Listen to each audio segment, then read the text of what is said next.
his windup. Here's the pitch. Swung on and missed. The perfect game. She is gone. In a year that has been so improbable, the impossible has happened. Fernando Valenzuela has pitched a no-hitter. If you have a sombrero, throw it to the sky.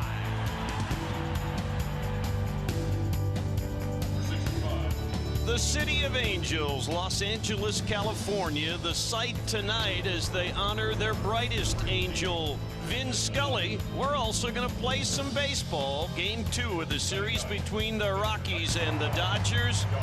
67 years of excellence. How about more than 10,000 games broadcast in Vin's career? And he truly is one of those people that you think of as your close friend, even for the people who have never met him. Because Vin has a way of embracing you, how making you feel welcome, like you're the only person in the room. And for Vin, he is just truly an icon, both what he does behind the microphone, but what he does when you talk to him in person. Yeah, a better man than a broadcaster, and he's the best that there ever was behind a microphone.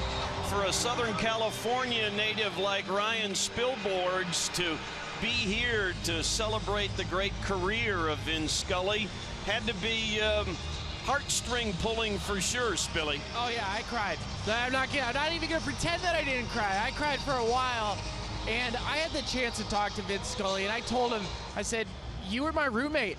You were my roommate from when I was a kid until all the way through college. And he tucked me in every night. He was the last voice I heard before I fell asleep. He's been the voice in my head when I had my childhood dream of being a major leaguer. And the greatest part is that he actually voiced it at the major league level. Standing around all the guys here in the dugout, all the major leaguers, they were glued. They couldn't wait to hear what Vin had to say. They loved it. They enjoyed it. Some of the guys on the bench tonight, they cried because he means so much to so many guys. And for many people, their biggest memory of being a major leaguer is the first time you get to hear Vin Scully say your name and call it at bat. I know for me, that was my greatest thrill out of all my memories that I have, was listening to Vin. And forever, I'm honored that I can actually call him a friend. Well, you know, Ryan, it's interesting. People say that the transistor radio's development is what really created the career for Vin Scully. I think Vin Scully created the need for a transistor radio. And to think that everybody would bring it to the stadium just to listen to Vin. They wanted to hear what he had to say. And I'm just going to piggyback on what Spilly said for a moment as far as coming to the big leagues and then hearing Vince say your name. I came here as a rookie when I was with Montreal. And same thing, had the folks set their DVR with the old VHS tapes. And to go back and listen to Vin, I shed a tear tonight as we were watching the ceremony, just the way he was talking about being able to watch players, and he had the privilege to call games and honor the players that were out there. No, sir, it's an honor for us. Well, Jenny Kavnar back at our studios, of course, is a baseball lifer with her family. How did this whole night impact on you?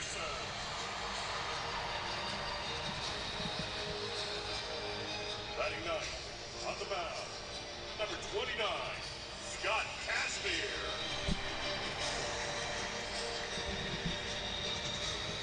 Fans, let's hear it for your Los Angeles Dodgers.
in the early 1960s, and people feel like they come home when they hear Vin. And it's been like a who's who up here in the press box, just going in to say hi, to say thank you, Vin, to get your picture taken. When I got my picture taken yesterday with my son Kyle, it was one of those memories that will last forever. And you went in there, you did it. Everybody that's been here, they want a piece of history, and Vin is that fabric that bonds us all together. Somebody asked me my biggest Vin memory, and I said it was the first time I'd met him when I got the job with the Rockies. We came here in early April. I had never met him in person, and I walked into the booth to introduce myself, and I said, Mr. Scully. My name's Jack Corrigan. I'm the new radio announcer for the Rockies. As you see the umpires saluting Vin, and he looked at me and he said, Jack, my Jesuit brother. And I was floored. He had no reason to. He had already looked in the media guide, saw my bio, knew I had gone to a Jesuit high school back in Cleveland just like he had, and there was an instant connection for him. That's unbelievable. Well, and that just shows you the depth of the type of person that Vin is. It's just, I mean, we could go on and on with accolades for Vin, and they're all warranted. They are indeed. And in the midst of all of this, we are going to play a baseball game. And for Scott Kazmir, coming back from some injury situations in a couple of different parts of his body, he is out there to try and show his manager he's ready for the postseason. Well, and this is an audition for him because he has been out since August 22nd. But you just have to go back to that July 2nd start against Colorado, where he went 6 innings, gave up only 3 hits, and had 10 strikeouts in that ball game, and that was a game that the Dodgers ended up winning 6-1. But it's been a little bit of an up and down year for Scott because of his injuries. But in his career, he's won 108 games, lost 96 with a 4.01 ERA. Charlie Blackmon, as always, will get things going for Walt Weiss's club tonight. Let's take a look at the Rockies batting order, brought to us by Southwest Airlines, and the top 2 guys in all of baseball out of the 1 and 2 holes. Blackmon and LeMahieu going at it again. Nolan Arenado was glued to the activities on the field, a Southern California native, and you can see the right-handers in the lineup, Rayburn, Murphy, Cardullo, and switch-hitting Christian Adames, because in Scott Kazmir, the Rockies are hoping to be able to get the favorable matchup. Well, right-handers are hitting 265 off of Scott with 17 home runs. Left-handers just 213 and only 4 home runs. So that's why you'll see more right-handers in there tonight. Of course, with Cargo and Charlie, it doesn't really matter. Left on left, right on left. They're going to hit. Let me ask you this, though. There have, I'm sure, been times in your career, Jeff, where there was a ceremony or something happened and a game didn't start anywhere close to when it was supposed to. How do you gear up? It's hard. It's hard because they told you coming into the game that it was supposed to start at 7:20. Now you know it's not going to last that long. I mean, it's going to last a little bit longer than that, but you're thinking maybe 7:25, 7:30, not 7:47 first pitch. So you really have to kind of be able to change gears and move on. And we are going to get underway, and it's a first pitch strike from Kazmir. Little bit of a breeze tonight on a delightful evening. That wind, of course, picked up late last night. And we were talking about it around the batting cage earlier today, that had that breeze kicked in the 7th inning rather than the 8th inning, we might still be playing from last night. Because Grandal's ball would not have gone out, and in fact, it might have been caught by Daniel Descalso or DJ LeMahieu. 35 to 40 mile an hour winds late in the game. Never have seen that before here at Dodger Stadium. Oh, that pitch was just a little bit short. Yeah, that was a spiked 55 foot excuse me, slider. I think you're being charitable. I don't even know I got 55, Jeff. I'm just trying to help the veteran, age 32, right. Scott Kazmir out.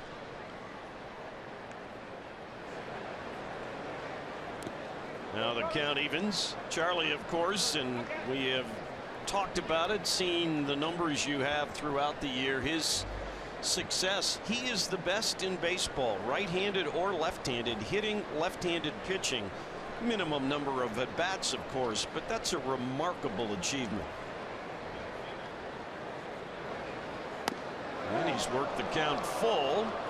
And it always seems like by the time Charlie's done with an at-bat, he's seen 4, 5, 6 pitches, and sometimes even 8 or 9. I think when he went into that spot initially, there was a lot of question how he would handle it. And how about that? At least one. He's thinking 2, but he'll hold with a single. Second baseman number 9, DJ LeMahieu. It just is vintage Charlie. Yeah,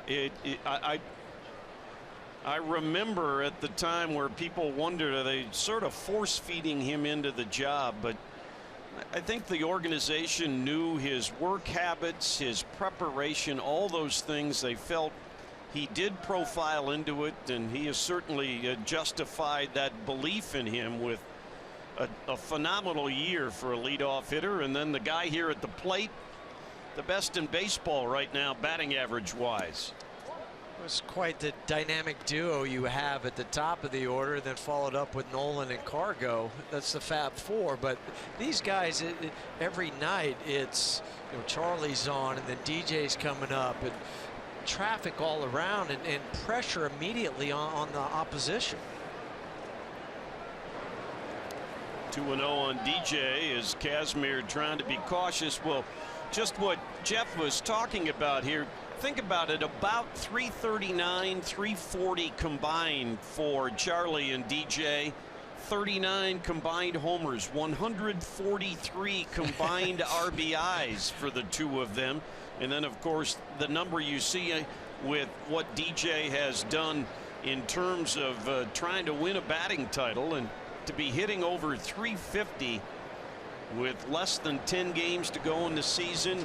You know that, Jeff, the grind that the game is, that it's just, again, a remarkable achievement. Well, and some guys in September would start to wear down. They'd start to get a little tired. But for DJ, he's hitting 450 in September. He's getting stronger. 2 balls and a strike now on LeMahieu. You know, Charlie and DJ, they've worked out together a lot in the off season. They really are kind of the same mindset. I don't know if DJ does quite the prep work that Charlie does, but they both get themselves ready. That's why they're best of friends. Yeah. You want to be around like-minded people, and for these two, they're very like-minded in the way they go about each individual task on a baseball field. They're both superb defenders, run the bases so well. All the tools are in the toolbox with these two. If it's fair, it's trouble, but it's nice sliced. play. Yes. Real nice play. Say, no, I'm not going to be nervous. There's almost a full house tonight on Vince Scully Appreciation Night. Hey, ball's hit to me. I have to catch it. No problem. Here you go. Here's a nice souvenir. He almost got too good of a jump.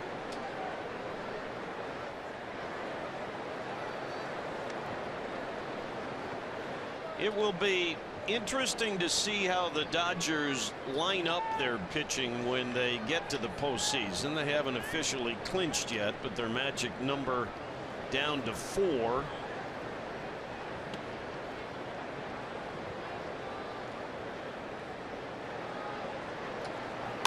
DJ able to fight that one off.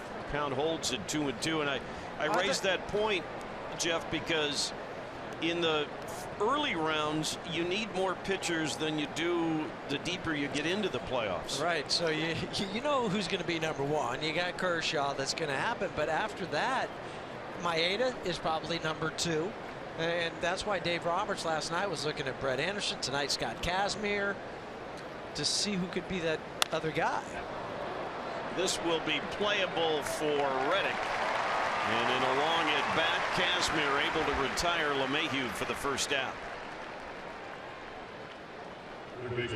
The rest of that Dodgers defense behind the veteran left-hander Scott Kazmir. A veteran group with a few exceptions. Of course, the youngsters Tolles and Peterson in the outfield, Seager at short. Everybody else, they've been around a few games. Well, and even Chase Utley, who made that remarkable play. You and I were still talking about it on the drive into the ballpark today about Chase, and it was either going to be the most wonderful play you ever saw or the biggest blooper you've ever seen. And it was the former, not the latter, as he just on his belly flips it to Adrian Gonzalez. Yeah, I don't know what was better, the pace of the throw or the accuracy, because both were ridiculous for doing it flat on your stomach. Oh, Kazmir with a good play is going to get two. Nope. Boy, Utley that time had trouble with the throw, and I'm not sure why.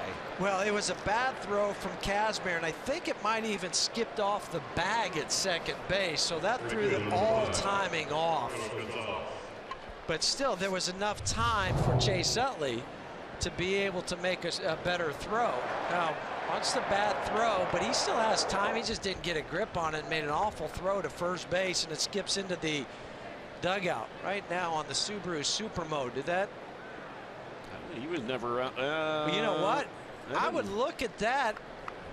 That looks like it was a neighborhood play at second base. Yeah, the Rockies, Walt Weiss looking back to see if he gets word about whether to ask for a review. No step there. Yeah, I don't think he got the bag. If he did, it was just grazed with the top of his foot. Walt still waiting word from Brian Jones, the Rockies video coordinator, and Tom Reynolds, who relays the info, apparently. And maybe it's a case where it's in the first inning, not sure. You already have a guy at second base in scoring position, and it was so close, you would hate to lose the challenge. Yeah, I think that's probably, Huey, the bigger decision there. So you call it a 1-4 fielder's choice, and then Nolan gets to second base on the throwing error by Utley. It's Utley's 5th error of the season.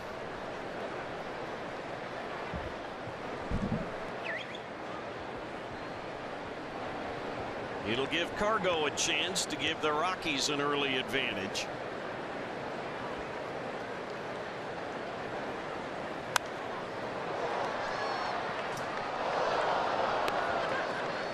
Cargo hitting .312. 4 home runs, 33 RBIs with 2 outs and runners in scoring position. And I looked today, and it was interesting. It was almost, I was surprised because it seemed almost quiet. He's got 39 doubles. Leading the ball club with those 39.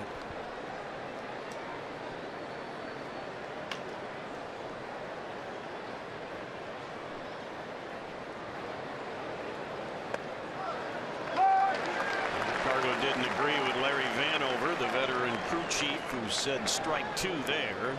But a pitch right on the edge by Kazmir. Yep, but just the way it was caught and received gave the appearance that it wasn't, but it indeed was on the Subaru strike zone.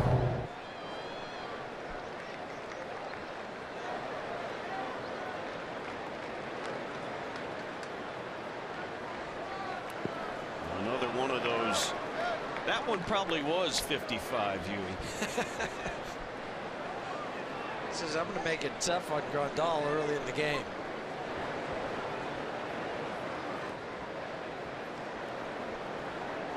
Kazmir, a guy who has battled injuries throughout his career. When he's had help, he's had success. That's why he was a first-round pick back in 2002 by the Mets. This will potentially score. Nolan Toles up with the ball. His throw is in time, and Nolan is out at the plate. Andrew Toles, a kid out of nowhere, at least as far as the rest of baseball concerned, has been huge down the stretch for the Dodgers. We are scoreless here in the first.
First inning, Rockies with a couple hits in the top half, but then this throw from Andrew Toles right on the money, one hop to Yasmani Grandal to get Nolan at the plate. Nolan digging hard, but what a throw from Toles for his third outfield assist this year, and he's only played in 30-plus games. Because I originally off the bat, I thought, well, that's going to be a run on the board. And Nolan was running hard, just a better throw.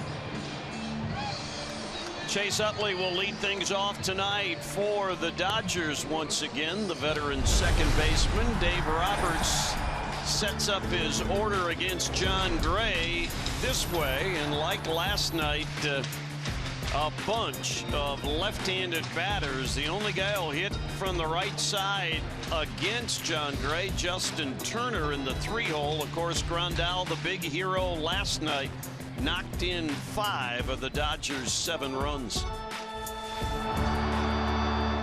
Those are numbers on John Gray, and we still are talking even 5 days later, 4 or 5 days later, about the start against San Diego and all the strikeouts that he piled up.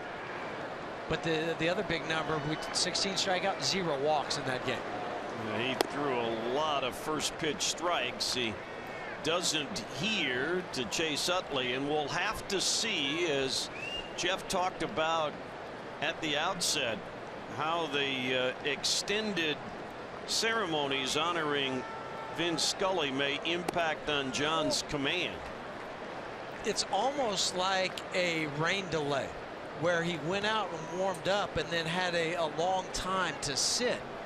I mean, right now we're sitting at 8:02, maybe 8:01 when he threw his first pitch. Well, he was warming up at 5 till 7, thinking that the game was going to start at 7:20.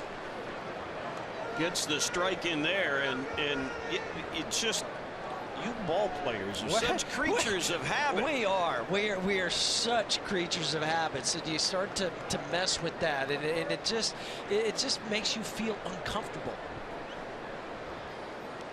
Game is so rhythmic that the disruptions change things, and while it's not anything like being on that bump out there in the middle of the diamond, but even for all of us, you and me and the Spilly downstairs, you know, you get into a rhythm ready for a game, and we were all we were loving the ceremony, yes, but it was like, oh, okay, do we start here a little later? What's it going to be? Yeah, when do we start to get ready, and when?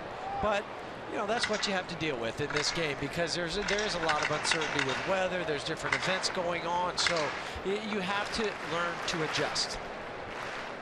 And then tonight, we'll take all the time we need when we're honoring that man right there, Vince Scully. Without a doubt.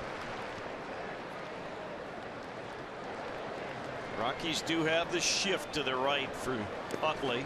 Full count now. Utley is a free agent at the end of the season. Justin Turner is. Guys who have been huge contributors to the Dodgers this year.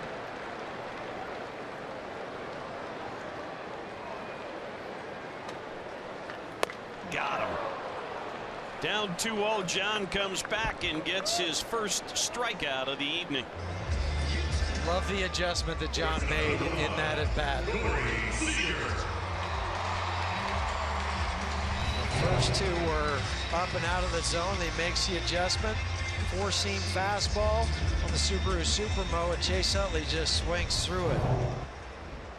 That's 173 strikeouts for John Gray now.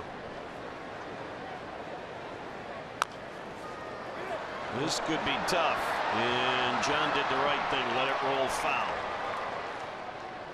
He would have had a very awkward angle, and Seager runs pretty well. I think the only way he would have been able to make that play is if he made it like Chase Utley, where he threw it behind his back with a little arc over the top of the runner. As you said, 173 strikeouts for Chad. The next closest, or excuse me, for John, the next closest is Chad with 130.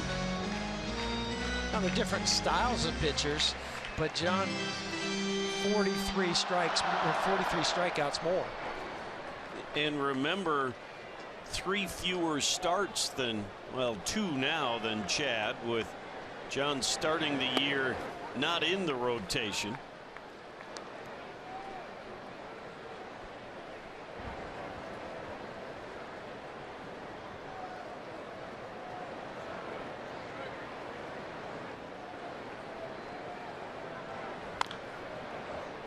These two both played last year down the stretch, yet had a small enough cameo that they're both rookies this year. And you look at these two guys and say, I'd take either one of them. That's right. But sometimes you forget that they're both still rookies.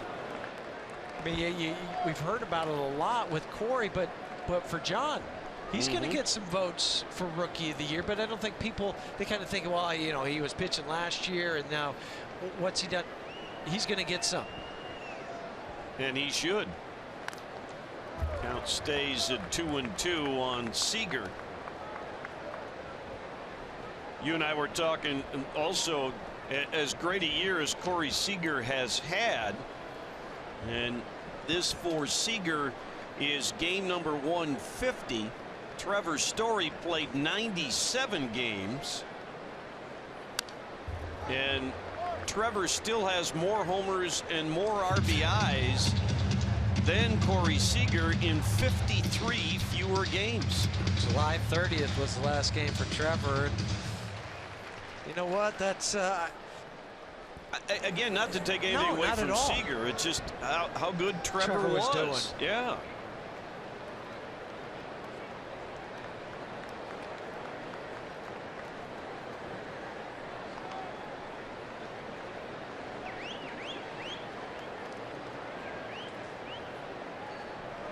Go for that inside target again, and didn't get the call. And John thought he had a strike.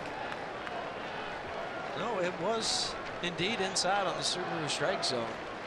Had a little tailing action. Thought it might have nipped the corner. And that's a 1-out walk.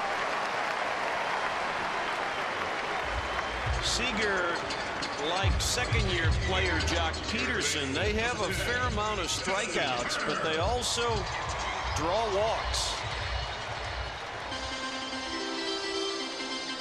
Seager, 374 on base percentage.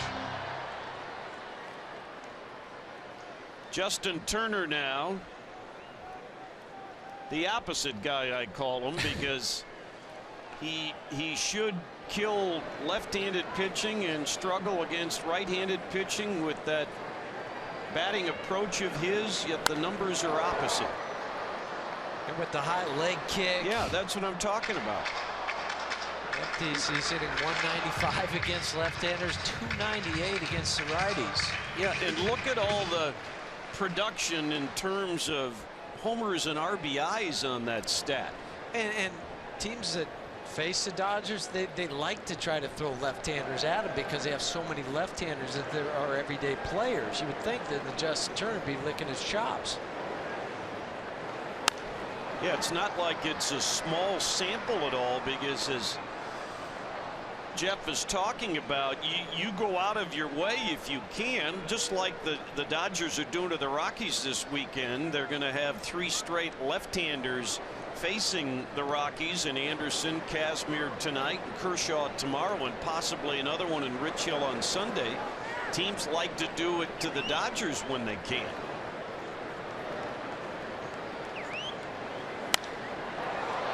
Cargo might have a play on this. Nope.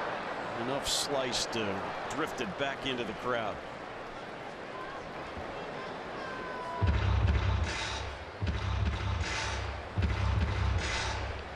Well, we have seen with John Gray, it's been chronicled that first and second inning efforts are where he can have some issues, and sometimes you can test it on the number of foul balls he has allowed. Just outside the bag, and that's the 9th foul ball 3 hitters into the game. Seems like it takes him an inning or 2 to get going, and then after that everything's okay for John. He's pitched 22 innings against the Dodgers this year in 4 starts. He's allowed 8 runs. Those have come in 3 innings. Not just, you know, I'm not just saying the first or second, but just in 3 innings. The other 19 have been scoreless.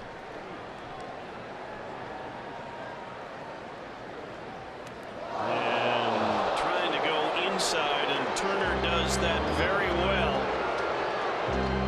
That back foot is so close to the inner line of the batter's box, and then with that big leg kick, he has no ability to get away from an inside pitch, and as you can see there, he actually turns into the pitch. And so he knows that he has that elbow guard on his left arm. It still hurts, but he knows he has that protected. So he's not afraid to dive, not afraid to stay in there. That's the 10th time he's been hit by a pitch.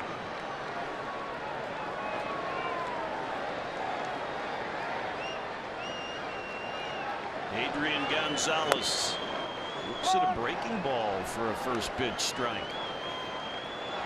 John mixing it up with it. Instead of just a fastball, here's a get me over curveball. First pitch to Adrian Gonzalez. So I'm sure Adrian was saying, oh, he just hit a guy. He's going to have to lay a fastball in there. So he was going to hunt that. But then when he got the curveball, he said, no, I can't swing at it.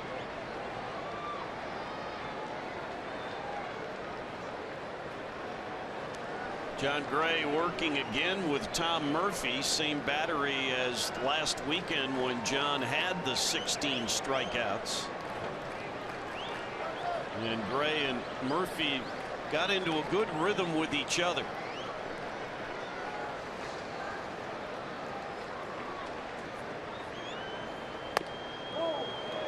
One and one.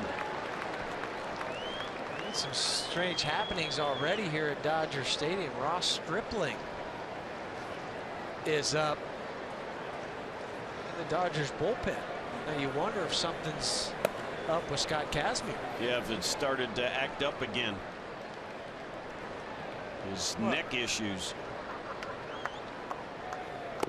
He also had the long delay too. I mean, we're talking about John Gray and how long he had to wait. It doesn't matter if you're a rookie or somebody that has many years as Scott Kazmir, it still affects you. So maybe that had something to do with it, or maybe it didn't. It's just the issues, the health issues coming up again. A walk and a hit batsman, and now a hitter's count for Adrian Gonzalez. Good play by Murphy there, and you can see John out of sorts. I think he was a little bit frustrated by the hit batsman because he was ahead in the count, and Turner wasn't getting many good swings against him. And on an 0-2 pitch, he ends up plunking him. And that pitch was supposed to be inside Adrian Gonzalez, and he just let go of that one too early.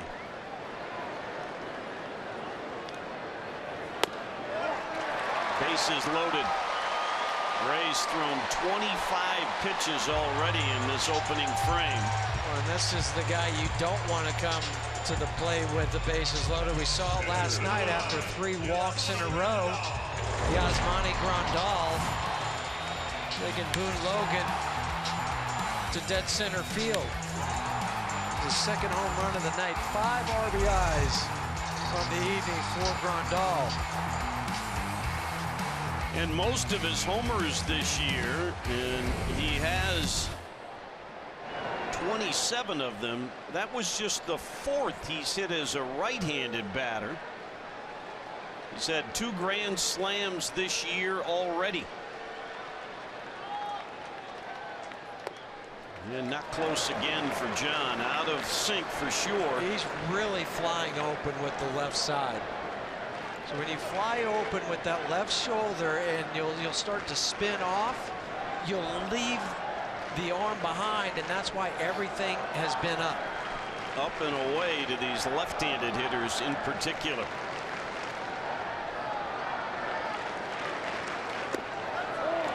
Two and 0.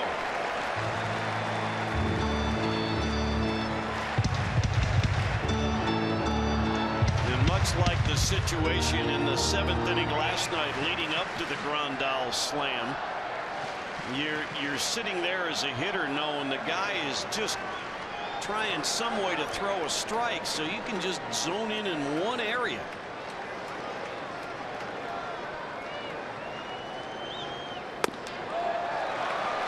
Same thing as Jeff just described. You could see him opening up and not being able to finish the pitch. Wherever your glove or your left shoulder go, if you're a right-handed pitcher, if it doesn't drive towards the plate, your arm's not going to be able to follow. If it falls to the left, you're going to leave your arm behind.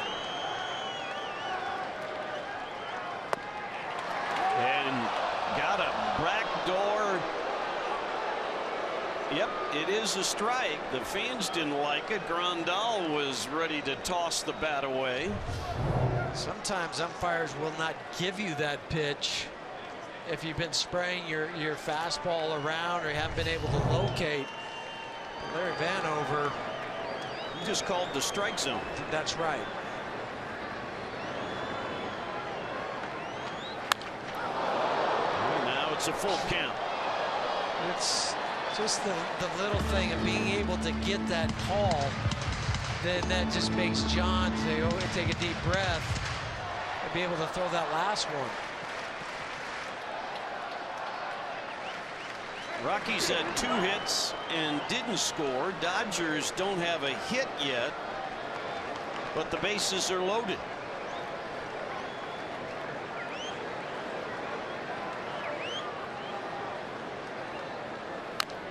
Just got a piece of that one. That was a good pitch by John Gray. It shows you that Grandal feeling locked in right now.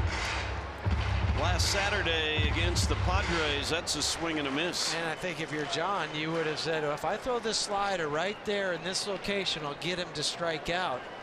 But Grandal, to his credit, was able to get enough to foul it off. Seager at third, Turner at second, Gonzalez at first. Another 3-2 by John Gray. And it's shallow. Cargo can't get there. They'll get one, and Murphy didn't see Turner running. Might not have been able John Gray saying something if John did, but the throw in front of the plate beat the runner, and Tom Murphy reacted too late to tag him. He didn't know that that runner was coming. Well, get behind now, Grandal. 7 RBIs in just an inning plus last night. Cargo makes a strong throw. Seager scores. Now Murphy's saying, where? Oh, there's Turner as he slides in behind. If Tom's a step back further, Turner's not going to be able to score. If he's right on the line, watch on the Subaru Supermode. Tom's, where is he? No, he's already slid by because you were so far out in front of the plate. You don't want to get caught with an in-between hop, but it certainly was a situation. Another step back, he probably still handles the throw and has a better chance to make a tag. But a blue pitch scores a pair.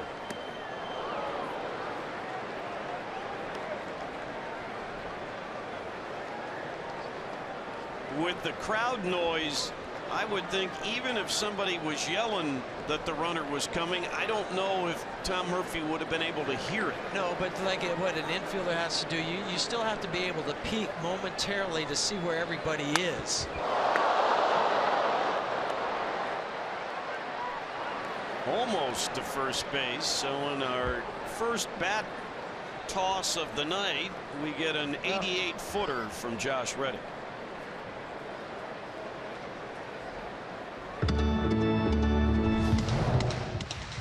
It's a good first entry. Oh, that's what happened. Kind of missed it that he was holding the red part of the bat in his hand. That was the barrel that had gone so far. They had to do some work in the lumber yard picking up all the scrap pieces of wood.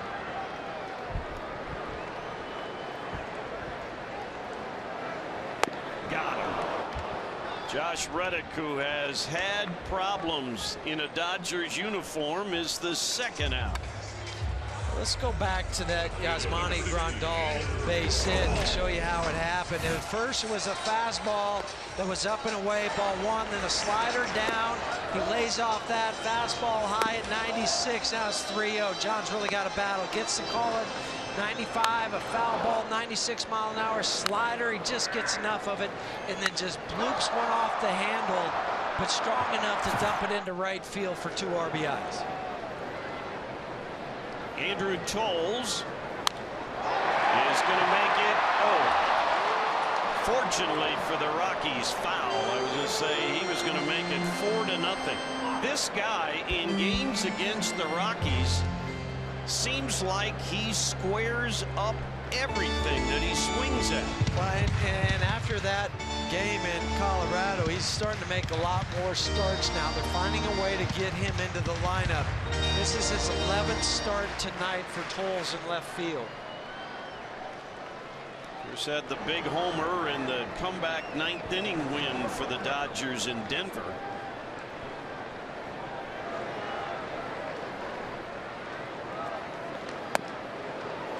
And got that inside edge. It's 37 pitches now, and that's the total that Jorge De La Rosa had in the first inning 10 days ago against the Diamondbacks. Got him. Strikes out the side, gives up 1 hit, and he's trailing 2-0. A frustrated John Gray and the Rockies.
How about the fact when he started in 1950, Harry Truman was president.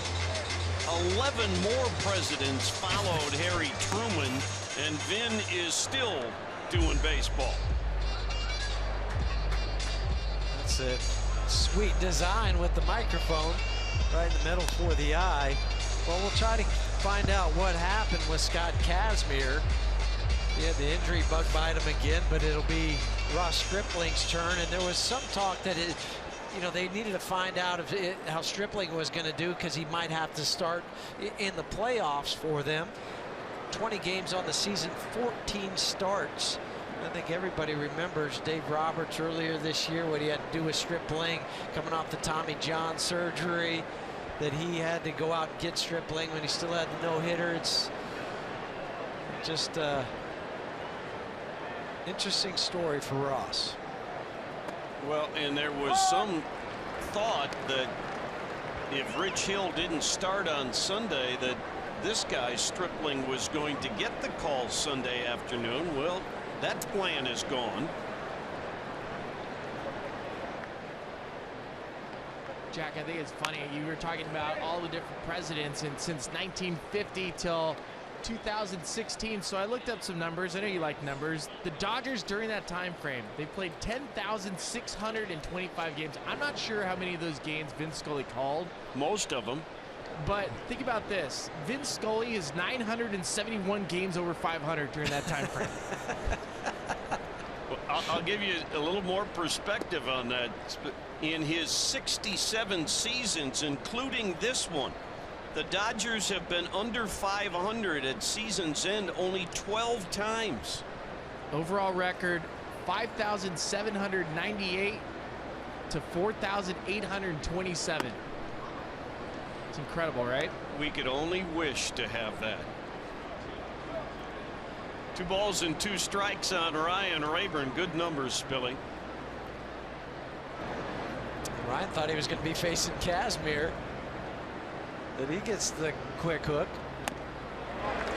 In more ways than one, as Stripling is able to strike out Ryan Rayburn for the first out here in the Rockies' second. That's number 23, Tom Murphy. If the Rockies fans score 7 or more runs in tonight's game, you can go to participating Colorado Taco Bell locations the next day between 4 and 6 p.m. Get your Rockies Taco Special. Live Mas at Taco Bell. Tom Murphy, 5 homers already in September. He had 3 homers in his cameo last year, so certainly in the brief amount of times in the big leagues, this guy has shown there's thunder in that bat. Oh, you're talking about an 800 slugging percentage. That'll jump out at you.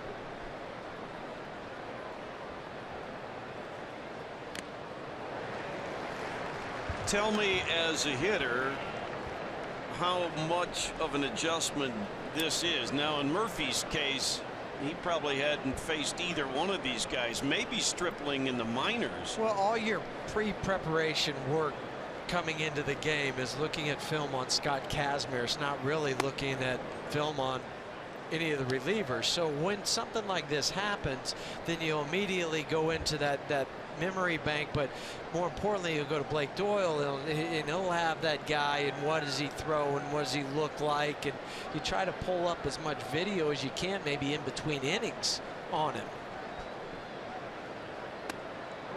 Did he go? No. 3 balls and a strike. Were you, I know during my time in Cleveland, Albert Bell, for example, had a comprehensive notebook. Every at bat, the pitch sequence in each one of his at bats. I didn't have the pitch sequence, but I had the book as far as what they threw, because the video, the scouting, all of that is not quite as comprehensive as it is today. So you had to do a lot more homework on your own. Some guys were see the ball, hit the ball, and other guys had that might not be a bad, of notes. That might not be a bad approach.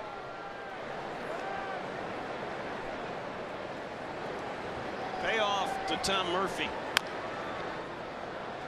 That word from the clubhouse of the Dodgers, right intercostal spasms for Scott Kazmir. And as good a year as Dave Roberts with Rick Honeycutt as pitching coach, as they have done manipulating this pitching staff, it's not going to go away for them when they play in October.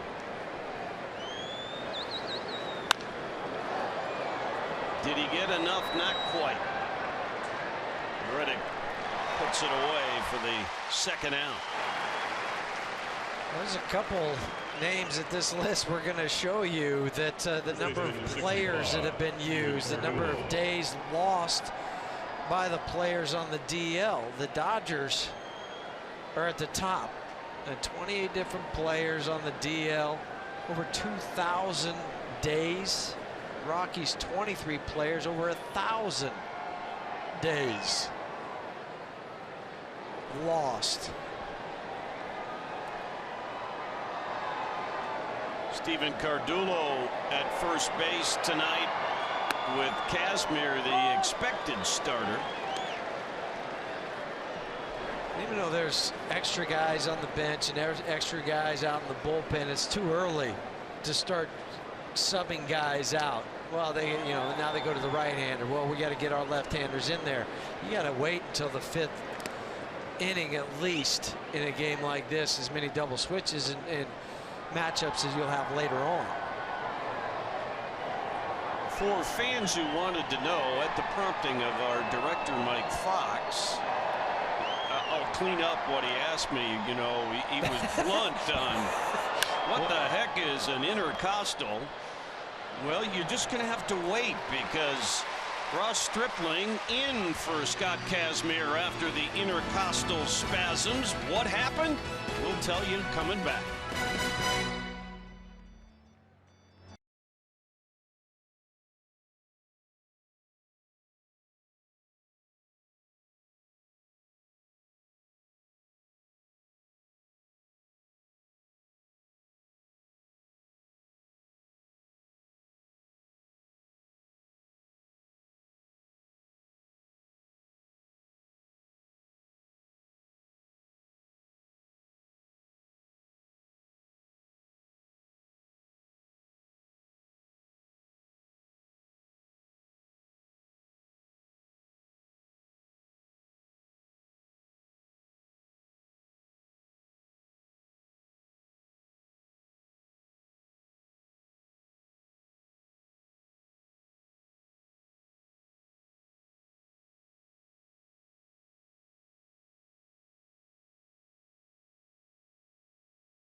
Dr. Spilly is in the crowd tonight, so I will show you exactly what an intercostal strain is, because I myself have had it happen to me. It's basically your ribs are your intercostal, and so you can have a strain in this area. All the way over here is called your oblique. I've pulled that too. Very painful, not very cool. And when you're a pitcher with the intercostal or an oblique strain, it's going to take a little bit of time. You sound like you slept at a Holiday Inn Express last night, Spilly. I did. Tell you what, talk about pulling. He pulled the rug out from right underneath me and usurped me with that explanation. WebMD is a powerful tool, my friend. Oh, but see, you would have just been able to explain what it is, but Spilly's actually standing up. He's showing you, saying, it's right here. I've had one of these back here, all of that. So Spilly, kudos, well done. Yeah, good job, Ryan. I can't take it away from you. Obviously, your body is a wreck right now if you have all those issues. Oh, at the same time? No, unfortunately. Okay, good. Oh, okay. I never had it at the same time. One I had diving into second base, and that was the intercostal. And it really, if I have been told about it, that it impacts on your breathing. It's really hard to breathe. I felt like the oblique strain was worse, and the worst spot where I noticed it was driving into Coors Field every day. You know how there's a couple speed bumps as Yep. we're entering the stadium parking lot? Well, over those speed bumps, I would always wince because those speed bumps would jar my oblique strain. So it was actually worse driving to the field than any other place. And John Gray, with a little anger, gets his 4th strikeout. John's got 20 strikeouts in 10 of the 3rd innings going right now. And I think you're correct. This last one was an anger strikeout. It's a fastball after what had happened in the 1st inning, throwing as many pitches as he did, excuse me. Goes back and trying to tie up everything inside of the Subaru strike zone so Jock Peterson couldn't get his hands extended. Ross Stripling hasn't batted all that many times for the Dodgers. More than I thought. 24 ABs, not a whole lot of success. Well, when you're stepping out of the box like he was, you're not going to have much success. He just had a little itch in his foot, and he said it'll feel better over here in that left upper corner of the batter's box.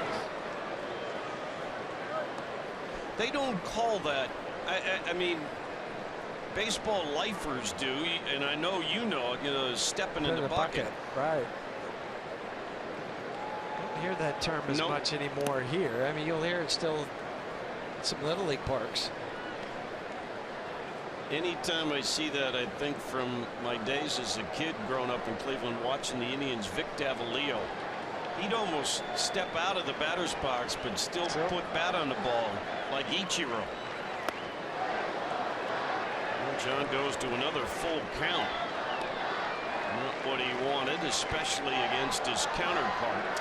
Tom Murphy just signaled to him, really think about getting extended and finish down towards the plate. Just a gentle reminder. See how low the target set up. And wasn't close. That's 3 walks and a hit batsman. First 9 batters through the order. Number 26, Chase The day after every Rockies win, get 50% off your online order at Papa John's. Use promo code ROXWIN at papajohns.com.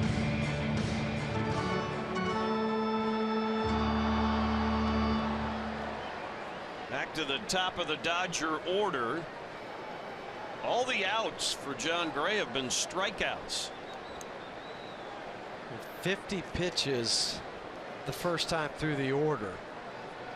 Only 1 hit given up, but 3 walks and a hit by pitch. And what's interesting, the balls total is not outrageous. That's only the 22nd, or he's got 22 walks. I mean, balls, that's more than you'd want to have, but considering the walks and the hit batsman, you'd think maybe it'd be even worse than that. Good movement on that pitch. He gets ahead of Utley. 2 strikes. John saying, well, I can't command the fastball, so I'll throw a first pitch changeup and then my second pitch, both in the Subaru strike zone, curveballs. And that's been part of his growth this year as a pitcher, his ability to go to other options.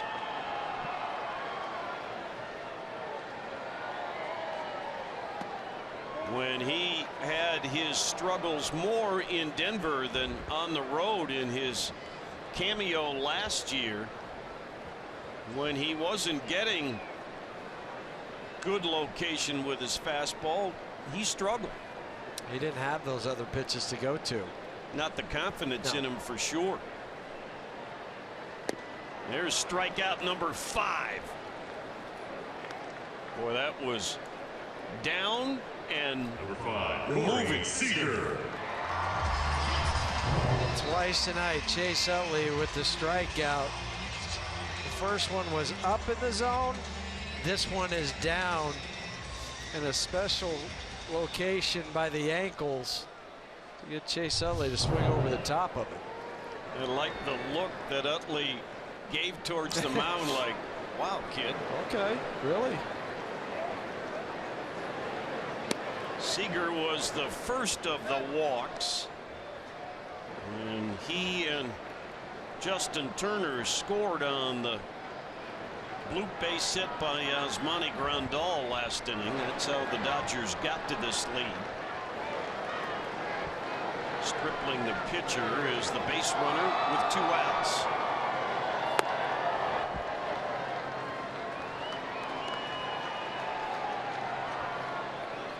Dodgers with a magic number of 4.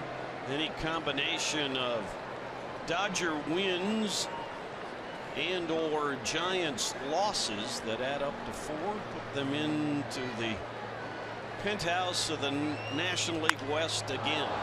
4 straight years. Which would be the first time that the Dodgers have ever won their division 4 consecutive times. San Diego with the early lead, 3-0 over the Giants in the bottom of the 3rd inning.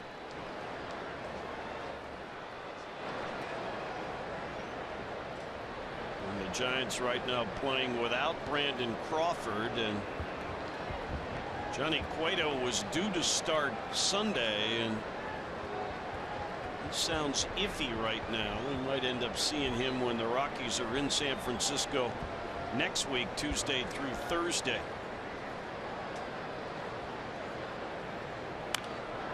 Two and 2 now on Seager.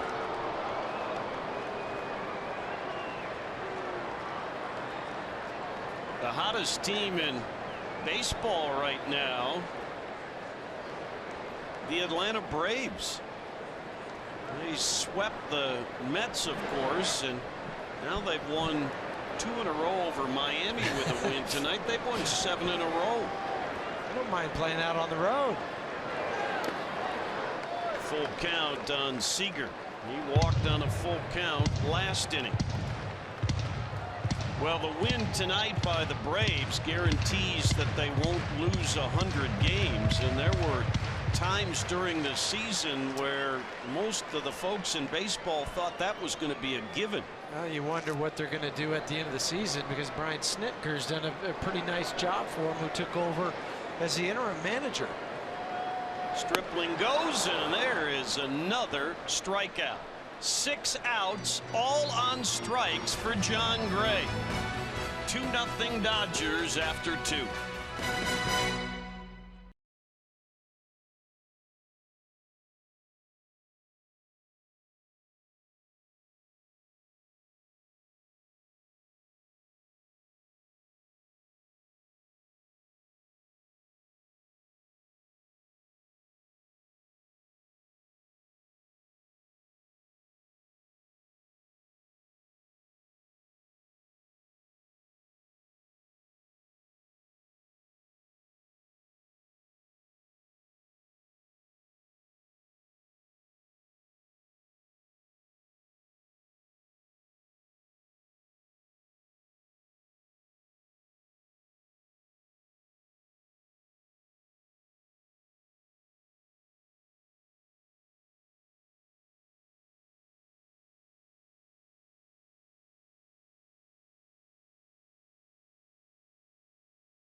Baseball on Root Sports is brought to you by the 2016 Toyota Tundra in your hometown Toyota stores.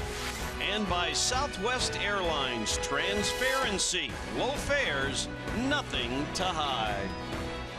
And every time people come to Dodger Stadium, they get the chance in perpetuity, get the right word out there, they can pay homage to that man,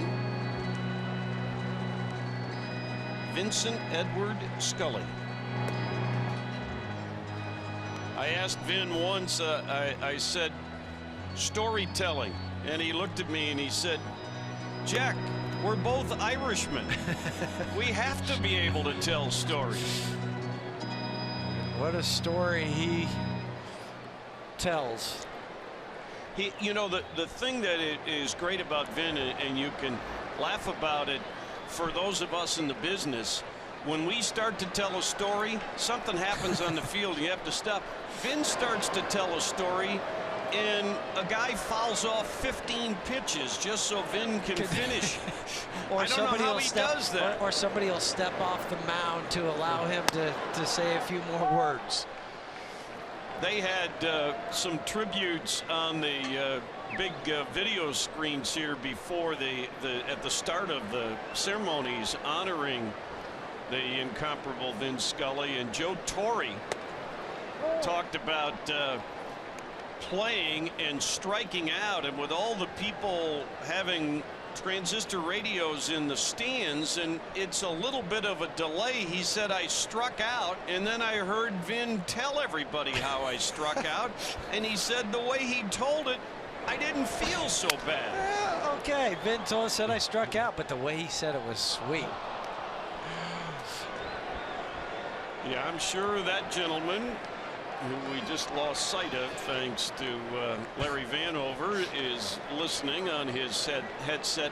Even though Vin does television exclusively now, he simulcasts, so the first 3 innings of the game are heard both on radio and the television, and he really became exclusively on the TV side not that long ago. And if you talk to Vin, he'll tell you he'd still prefer doing the radio. Tough chance for Seager, and didn't get it there. Good hustle by Christian Adames to beat out the chopper to short. That in-between area where Justin Turner can't get over and cut it off, because that's a play that a third baseman has a better shot of getting somebody. Corey Seager comes in, he gets it, strong throw, but it was Christian getting down the line allowed him to beat this out. It helps hitting from the left side, as the switch hitter was doing against the right-hander Ross Stripling. Rockies get their 3rd hit, and it gives John Gray a chance to try and move him into scoring position. Good bunt put down by John, and Gonzalez has just the one play. Back to Denver and Jenny Kapner.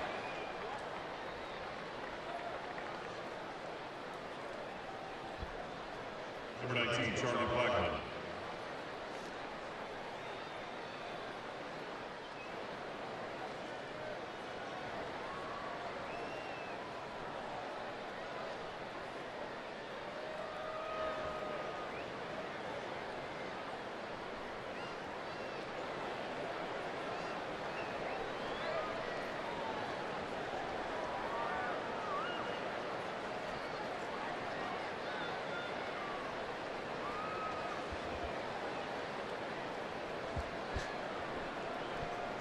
Without question.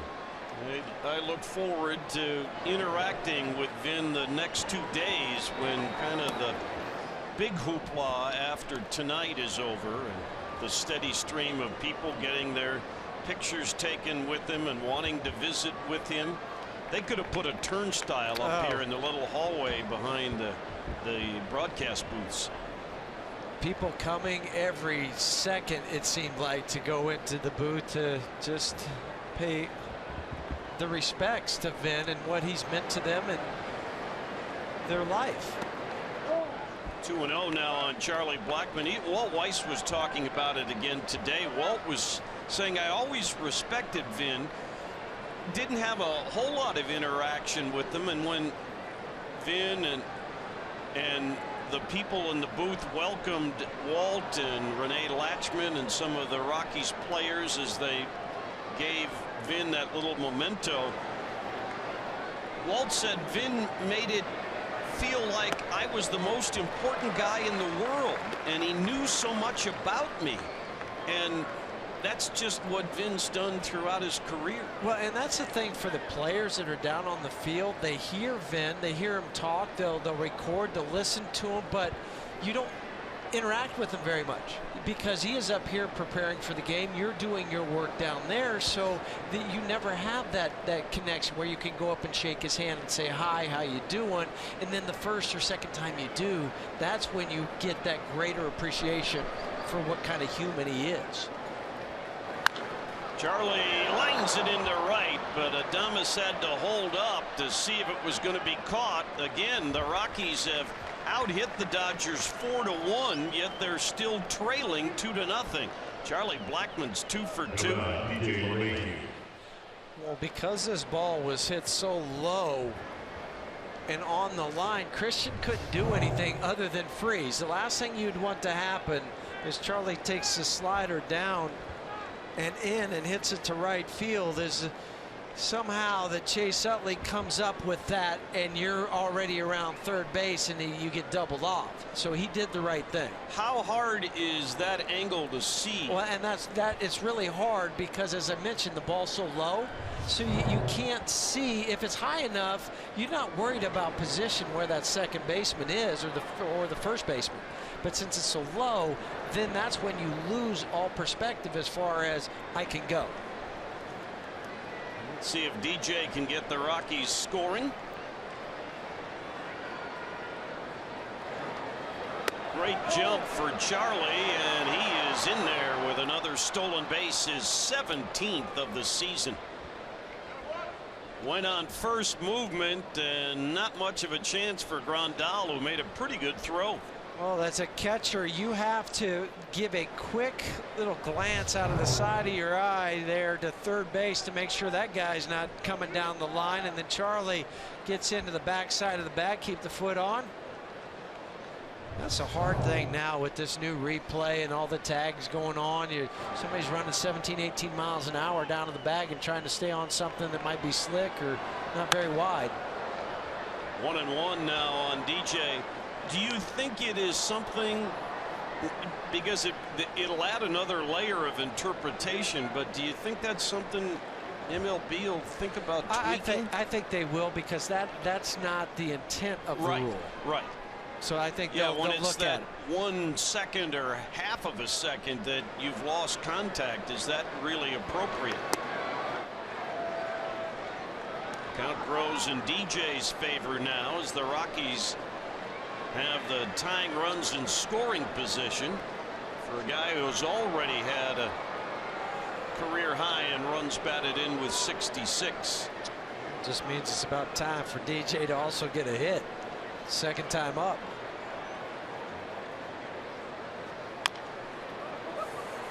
If it stays fair, it'll score the run, but it kicked foul just before the bag. Don't miss Fan Appreciation Day at Coors Field. It's coming up on Sunday, October 2nd. Download the MLB.com ballpark app and check in to win over 100 prizes of Rockies merchandise and autographed items. And the first 15,000 fans that day are going to receive a Rockies purple T-shirt. And I love the walk around the end. The ceremony with the players. I think it's one of the great things the club does. And the players appreciate that, because we have some of the best fans in the game. And to be able to go around, maybe shake a hand, wave, say hi, thank you so much for coming out and watching us. This should score the run. Nice play by Reddick, and Christian Adames made a bad decision. Bad base running.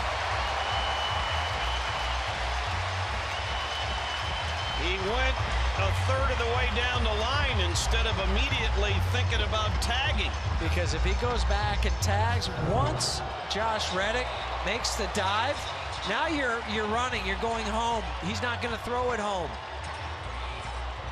So right now with the Subaru Supermo, you would already be halfway down the line, but you got to go back immediately and tag up.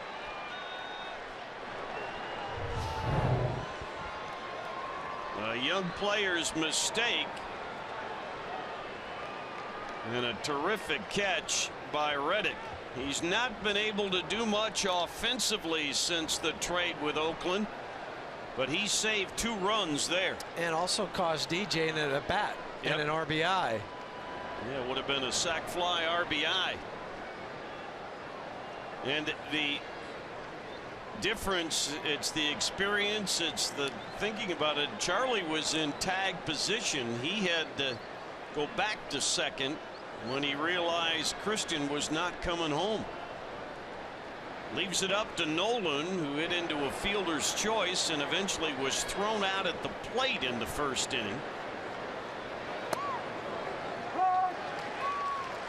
Pretty good breaking ball by Stripling. Nolan has been terrific in the clutch. Well, when you lead all of baseball in RBIs, you probably should be, but when you're doing it with 2 outs, then that's really special. That's how you get up to 128 RBIs. Had 130 a year ago. Count evens.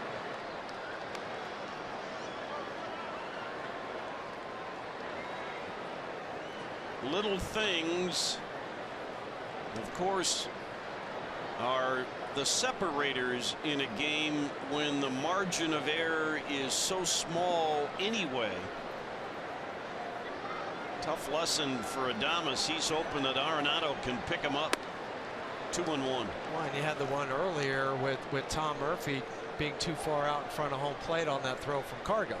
So you've had 2 tonight.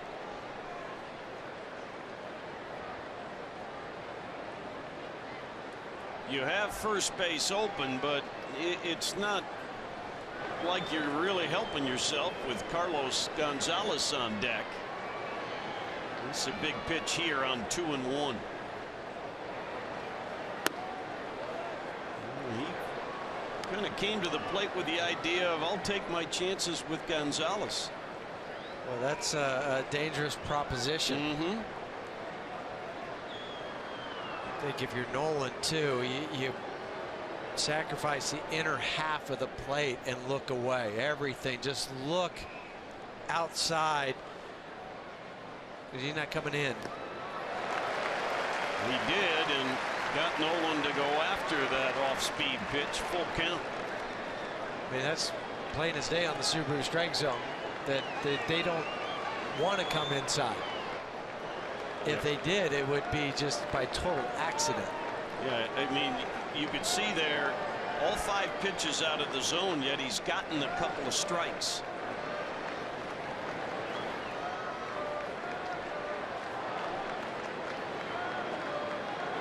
Stripling and Grandal obviously having trouble. Now they're in agreement.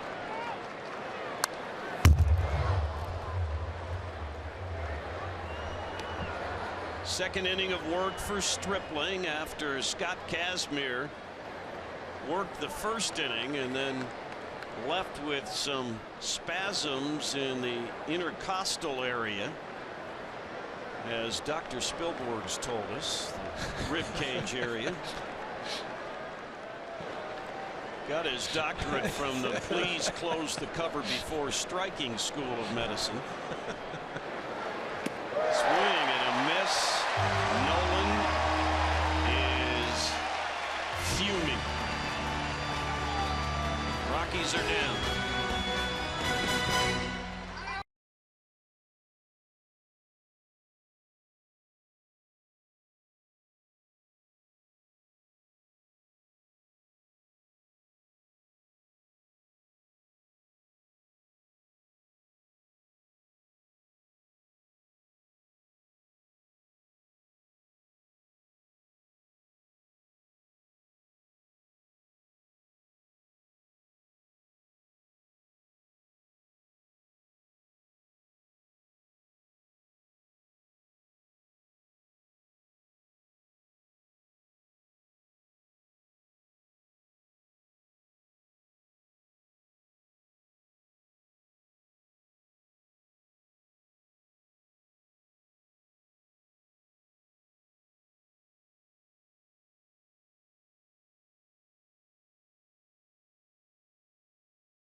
Number of walks and the distance the Rockies earned throughout the season. Start tracking your own steps today to get fit. So far this season, the Rockies have walked 482 times for better than 43,000 feet. It's pretty remarkable when you put it in that context. Justin Turner hit by a pitch. Nearly got hit here in the third inning on the first one from John Gray. I do like the fact, though, that John is fearless in terms of working inside. It doesn't back off at all. Well, and as Turner's crowding the plate, you have to go in there. Because two things happen when a guy does that. Huey, and look at this area right there. There's not much room there to come inside.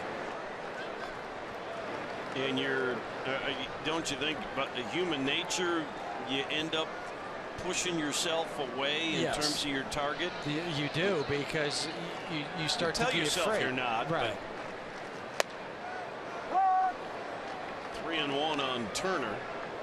Some guys do that because they want you to try and pitch inside and they like it in. Other guys want to extend, right? Yeah, the rule is if you kind of stand on the plate that you want it in, you don't like the ball away from you. And if you stand off the plate, you don't like it in, you want the ball away from you. So you can really stride to it. Yeah. So that's what pitchers are looking at. So you're looking at batter's box alignment, swing plane, all of that. And that's what the catcher is helping you do too, to see if he's moving in the box. Well, there will be a ball in play after 6 strikeouts. Nolan takes care of Justin Turner. We've seen that graphic a moment before. Second time in Rockies history that a Rockies pitcher has begun a game with 6 strikeouts. Pedro Astacio some 15 years ago. I see Petey quite a bit. Yep, been a good help as a special assistant for the ball club. Astacio, Vinny Castilla, Ellis Burks, guys who always played the game the right way in terms of preparation, approach within the game, aggressiveness. So, but still, they didn't do it just on pure skill, though. They was a lot of hard work, but they're also able to have that connection with the guys and tell them, well, this is what I did and this is how it worked for me when I was struggling or things were going well. And so, you know, players need to be able to hear that, and another voice besides the coach. And I think that's the biggest factor. Not that they don't feel that the coaching staff gives them good input, but it is another voice. And in the case of that trio, guys who had very good success in the big leagues. And they can help it because they can also break it down. 2-2 on Gonzalez with 1 out here in the third.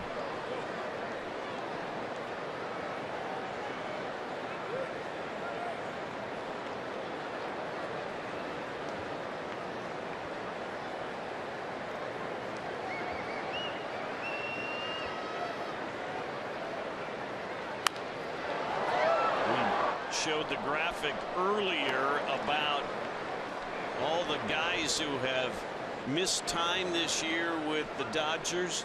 This guy has played more games over the last 11 seasons than any other player in baseball. 1,738 games for Gonzalez. And as you look at the perspective of that, I mean, the other 2 guys that bracket him are Hall of Famers, and the guy down at the bottom of the list probably has a shot at being a Hall of Famer. Boy, and think about Robbie Cano last year having to play with the injury that he did. Yeah, that's right. He had almost like a sports hernia, really. And Gonzalez goes down on strikes. That's 7 punch outs for John Gray. Number 9, Yasmani Grandal. John Gray, a few times tonight, has had the lively fastball, and that one running away from Adrian Gonzalez on the Subaru Super Bowl. To wrap things up on Adrian Gonzalez, what's been interesting all those years, all those games, yet the Dodgers will tell you, and Adrian certainly accentuates the whole process. He and Dave Roberts decided he would sit down and do no baseball activities for, it was at least 2 days. 2 days. 2 days. And he's been the Adrian Gonzalez of old ever since. Interesting. Yeah. But that's where you think about Dave Roberts and being a first-year manager here with the Dodgers and being able to have that conversation with somebody like Adrian Gonzalez. So trust me on this. It's going to serve us well as a ball club. It'll serve you well as a player. He had the advantage, Dave did, of all those years when he and Gonzalez were together in San Diego when he was on Bud Black's staff, to have Gonzalez trust in Dave Roberts. But you're right. Great I mean, point. The player has to be willing to buy into what the manager or a coach is trying to tell him, just as we were referencing before with Astasio and Castilla and Burks helping the coaching staff. Yeah, and that's why Dave Roberts is going to get a lot of votes for Manager of the Year. What he's done here in LA as a first-year guy. Rondell knocked in the runs with the bloop hit. He bloops another one that will be a souvenir on Vin Scully Appreciation Night.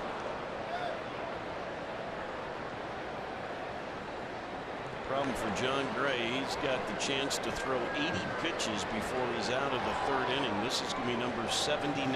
Well, he's gotten to 2 strikes on 13 of the 14 hitters tonight. But then it's some foul balls. It's getting back to 2-2-3-2. Not this time. Another strikeout with that nasty slider of John Gray. He has struck out 8, and he is trailing.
Certainly thought about wanting to be a broadcaster and his love for baseball, but he wanted to be a writer. He was on the writing on the school newspaper, both at Fordham Prep and at Fordham College at the time. It wasn't even Fordham University, and he does all that preparation. You know, all of us have computers now and all that. Vin just keeps volumes of folders and a lot of handwritten materials. And Spilly, everybody's going to get a little handwritten work from Vin Scully. Yeah, that's right, Jack. 50,000 fans tonight were able to get a letter that was written to them from Vin Scully. And I'll read you the excerpt. Many years ago, a little red-headed boy was walking home from school, passing a Chinese laundry, and stopped to see the score of a World Series game posted in the window. The Yankees beat the Giants 18-4 on October 2nd, 1936. The boy's reaction was pity for the Giants, and he became a rabid Giants fan from that day forward until the joyous moment when he was hired to broadcast Brooklyn Dodger game in 1950.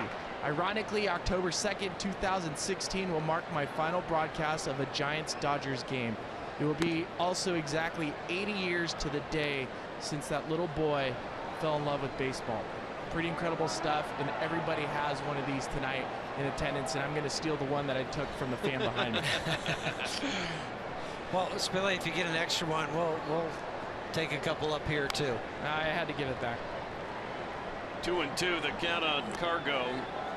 Vin says he does, and he loves to read, but you know, the greatest gift for Vin, and he says, is the best God-given talent he received was just a tremendous memory. His ability to recall is unparalleled. Cargo down on strikes against Ross Stripling for the first out. Stripling has done the job. Got a little bit of help with the mistake by the Rockies last inning, but he's allowed just a couple of hits so far and has 3 strikeouts.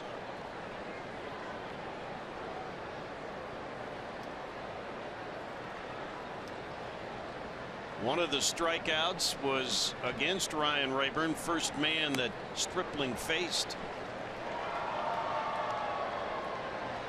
Truly a 4-pitch mix for Ross Stripling. That last pitch was a slider. We've seen curveballs, changeups, and of course he does have the fastball. It's at 91 miles an hour.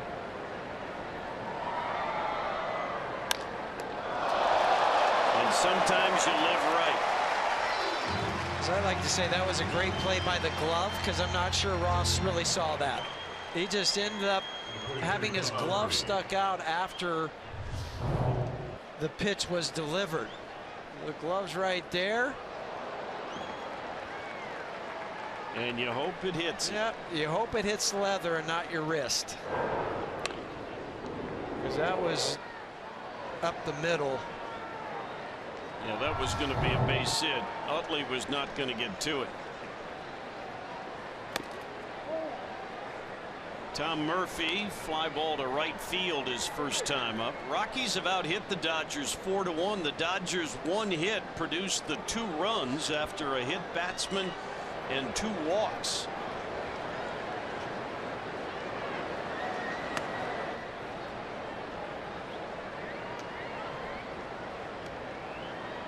And you almost, it can be at times here in LA, a laid-back crowd, but it's almost as if so much emotion was expended in the pregame ceremony for Vin Scully, and then what happened in the first inning with the Dodgers. Everybody's trying to get the energy back up. The because groove going again. You know, the Rockies started batting practice earlier today around 4:30, where normally it'd be closer to 5 o'clock. For a 7 o'clock local game here, but because of the ceremony started early. But even during batting practice, they were letting some people in, and there was a little buzz going on, and you could just feel it kind of start to build, and it was almost like a tidal wave where they finally reached that point when they introduced all the people that were out there for the ceremony tonight. And then Vin got up to speak, and they were giving him, you know, everybody standing up, applause, and Vin was like, no, stop, because he doesn't want the spotlight to be on him, but it should be. It should be indeed. And there's the first walk issued by Dodger pitching. Number 65, Steven Cardullo. Part of Vin not working at the All-Star game when Fox Sports was hoping to get him to be a part of it, or the playoffs. And it's not just the travel, and you can understand that at a guy who's going to be 89 at the end of November, not wanting to travel a great deal. But Vin didn't want the spotlight to be on him, and he knew it would be if he was at the All-Star game or at the playoffs. So he said, no, this is about the players. This is about this game of baseball. The one thing that has never been lost by Vin is his appreciation, and he talked about it tonight, of the very best players in the world playing a little boy's game, and how hard it is to get here, and then, as Vin said, and then to stay here. And that's the point where I got choked up, because of what he said during that time, and kind of took me back to my playing days. And you know, sometimes you forget about what you did, and then you say, well, wait a second, it was a special moment, a special time. Vin and I have had the conversation when he talks about young broadcasters hoping to follow in his path, and he was saying, you know, how fortunate the circumstances were for him to get the job with the Dodgers for the 1950 season. In the dirt, good anticipation by Murphy, and Grandal threw it into center field, but Peterson will keep Murphy at second. I don't think he would have been able to go as hard as Peterson was charging. I'm talking about Tom Murphy going over to third, but there's a little trick of the trade that Chase Utley had. Watch Chase Utley act like he's applying a tag. So the ball's in the air. He kind of gently holds the glove on the back. There's nothing wrong with that. It's not illegal. But for the base runner, you're thinking, well, he's got his glove on my back. He's not able to see the ball go into center field because he's sliding in. Just a veteran move by a veteran infielder. Well, the Rockies have had opportunities with men in scoring position. They're still trailing, however. Full count now on Cardullo. But Vin was saying he didn't know what he was going to be doing when all of a sudden there was an opening. Ernie Harwell left broadcasting Dodgers games, and it gave Vin a chance to be the guy with Red Barber. Well, and you and I both have had the pleasure of seeing and talking to the late great Ernie Harwell. How about that, replacing Ernie? Yeah, as a 22-year-old replacing Ernie Harwell. Our Coors Light Cold Hard Facts are brought to you by the clean, crisp Coors Light. 1950 was the year that Vin started doing Dodger baseball, and I'm sure when you're heading to your local grocery store tomorrow, you're going to pick up a loaf of bread for 14 cents. Get some gas for 27 cents. I'd like the house for 14.5. Yeah. Well, you know, and it's fun, and it's much later. 1962, my parents bought a 5-bedroom, 2.5-bath house with a full basement, $39,000.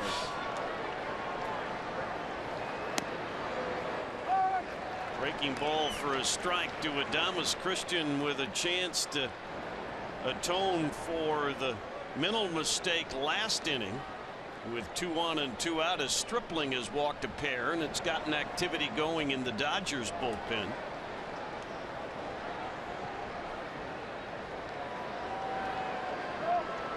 Some people are wondering, why would somebody buy a 5-bedroom house?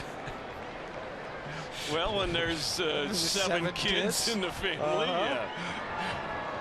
Go ahead, Ryan. From 1955 to 1966, and he was a 53 WAR.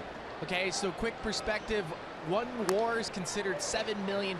So during that time frame, he made $431,000, the great Sandy Koufax. If he was playing in today's era, it would be worth $378 million minus California taxes, so it's probably $1 million. Yeah. I was going to say, everything looked good. Yeah. He goes, can I go back to Brooklyn? Because it might still be better. Pretty incredible. Yeah. There is the greatest left-hander of all time.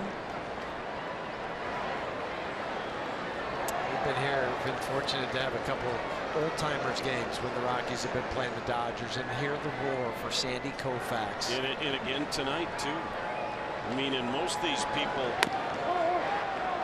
strike 3 call. Larry Vanover waited to make it dramatic, and Christian can't believe it. Still 2-0 Dodgers.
Jenny, he was here early too, right behind home plate during batting practice. So I mean, if you were here, we could have gotten a picture taken with him. Cargo got turned around a little bit, but able to run down the drive off the bat of Josh Reddick. Number 60, Andrew Toles. John Gray is still allowed only 1 hit, but trails. He has struck out 8. That's 8 of the 10 outs. Ground ball to Nolan at third, and that catch by Cargo, the only 2 outs by somebody other than Tom Murphy catching a strike 3. Gray began the game with 6 strikeouts, struck out the side around the 2 walks, the hit batsman, and the 2-run single, and then 3 more strikeouts around a walk in the second.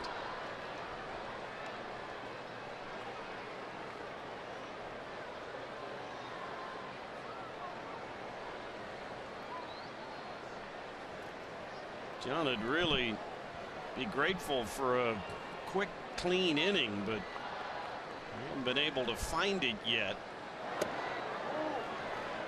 Thought he might have had strike 2 there, but a little bit high to Toles. That's how this game of baseball is. Everything was so crisp last time out for John. 113 pitches, threw over 70. I think it was 76 for strikes. Everything's working. You're feeling good. And tonight, he's got the 8 strikeouts, but it's been a battle for him. 85 pitches, 51 strikes, 84 balls. Or 34 balls. That'd be a lot of balls, and I don't think they'd let you stay out there that long. No. But I think what it shows you in the midst of this is why the Rockies are so positive about what John's going to bring going forward. I mean, you can see, there's steam coming out of his ears. Not satisfied. That's what I think. That's the difference too with this pitching staff as a whole this year. Although Tyler Anderson's that way. Tyler Chatwood, we saw last night. Chad Bettis. Yep. Strike 3 call. There's number 9. That's the first called third strike. John Peterson. Now he's just 1 away, hit double digits, which he's already done 5 times this year. That one was executed by John. That old comeback fastball. You give up on it as a hitter, and then you give up as you're walking back to the dugout. Say, man, he got me there. I know you faced him, and I talk about it a lot, but it was remarkable. El Presidente, Dennis Martinez. I played behind him. Yeah, about as good as there was at getting that pitch for strikes.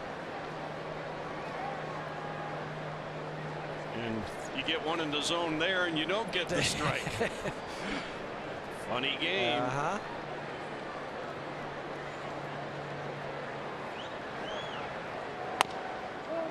2-0 on Peterson.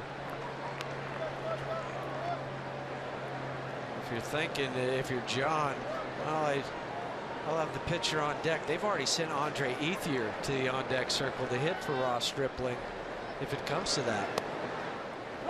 Good action on that pitch by John to get a first strike here against Peterson. There is the veteran Andre Ethier. Stripling has worked 3 innings. They had guys up before. Now they've got a lefty and a righty. And another good action pitch for strike 2. This is where they attacked Jock Peterson last time to get the strikeout. Everything was inside and even up more on the Subaru strike zone.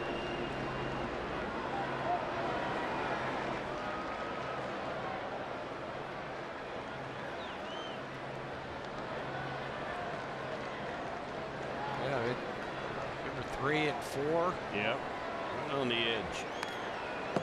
Able to foul it. And after that walk, this has been 7 in a row retired by John. And a lot of foul balls. He's had 24 foul balls by my software's count. Well, and he also leads off next inning. So then what happens? What does Walt decide to do? Full count on Peterson. He's at, it might be determined by if he gets Peterson out on this next pitch, he'd be at 94 pitches. So you could think about bringing him back, or is this the time that you back him off knowing he's got 1, maybe 2 more starts left? You do have the off day on Sunday, or Monday, excuse me. Yep. Probably only 1 more start left for John. 8 games left after tonight.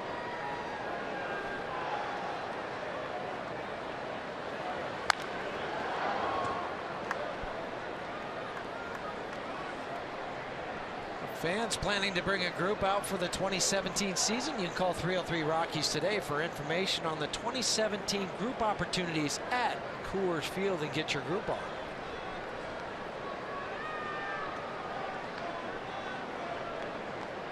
John Gray trying to end this 4th inning.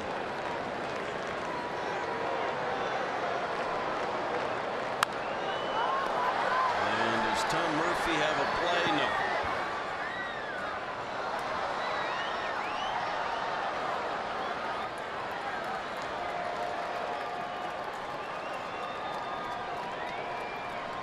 Josh Fields, a right-hander, and Luis Avila, the left-hander, up for the Dodgers. Luis was up last inning after the couple walks. Fields just joined him. And pitched in last night's game, Avila did.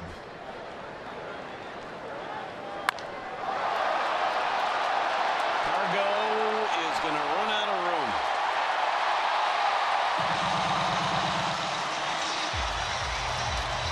Now that's what Jock Peterson can do when he can get those arms extended. His 24th. Career home run number 50 for Jock Peterson. And he knew it immediately because when he hit this, he flipped his bat towards the dugout, the Dodgers dugout. And he makes contact and then he throws the bat over towards his dugout and watches this ball go deep into the night. There it is. And your feelings? You know what? Anymore, it is the game now. Andre Ethier bats for Stripling. And that one was, I mean, it wasn't egregious like maybe a Jose Bautista, but it's just part of the fabric of the game now. Of course, Pedro Serrano ran around the bases and held the bat, so. Oh, no. And gone.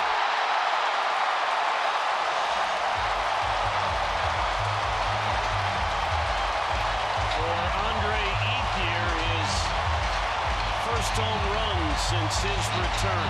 Well, 2 pinch hits for Andre Ethier have been productive. Last night it was a double. Tonight, it's a homer.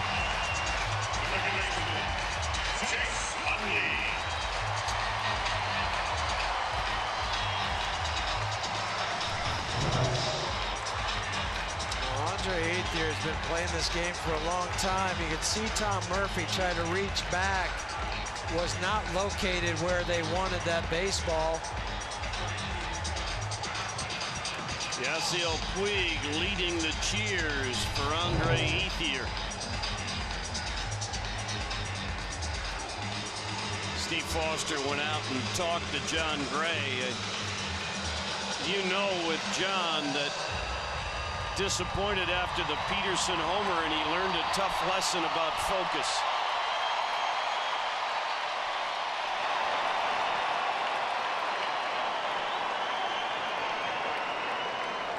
Any hitter, but especially veterans, when you give them a chance, they're not going to go easy on you. For Andre Ethier, had missed so much time with the broken leg.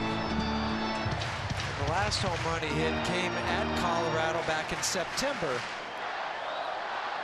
Matt Caracetti and Jeff Hoffman up for Colorado. You know, Hoffman just got up. That's only his 4th throw down there.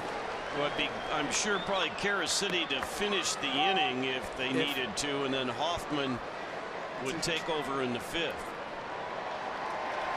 So his is more of a don't rush to get loose. Take your time. Make sure you need as much time as you normally take. Yeah, I think that probably makes sense. And now you're just hoping that John can get through and get this last out. But at 101 pitches, you get through this and you can pinch hit whoever you want. At the top of the 5th inning.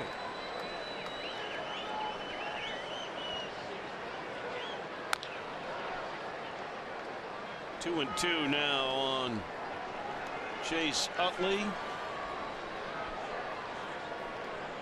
Knowing John Gray, I'd tell you one thing, whether it's the last game of the Giants series or one of those games with Milwaukee, you better buckle up because he'll be coming. I've seen him rebound before.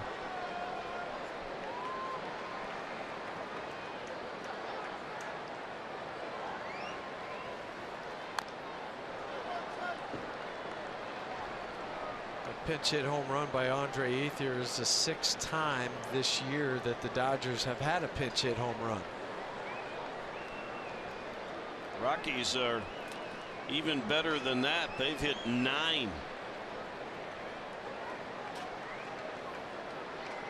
4 by Rayburn. Trevor's had 1. 2 by Descalso. 1 by Cardullo. That's right.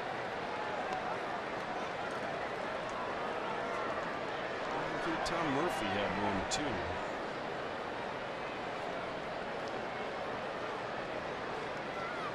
Maybe not. Jeff's no, he did. He did. Yeah, you're good memory. Brain still is working. 3-2 on Utley.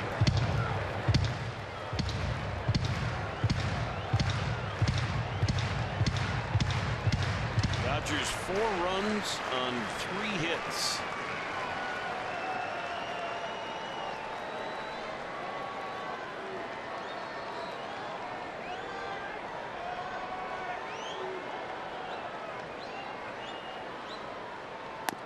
Strike 3 called, and crazy night for John Gray. He'll have 10 strikeouts, but he's down 4-0.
Brought to you by Subaru.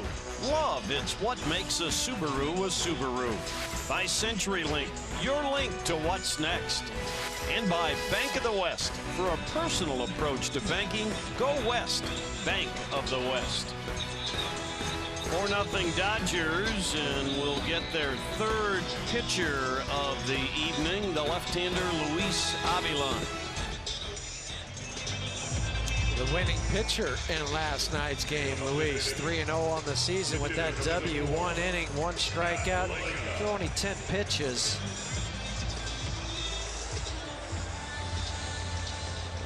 24th game on the season, a 172 batting average against, and he'll get the pinch hitter, Pat Valaika. Will bat for John Gray. Thrill for the UCLA product to bat here at Dodger Stadium.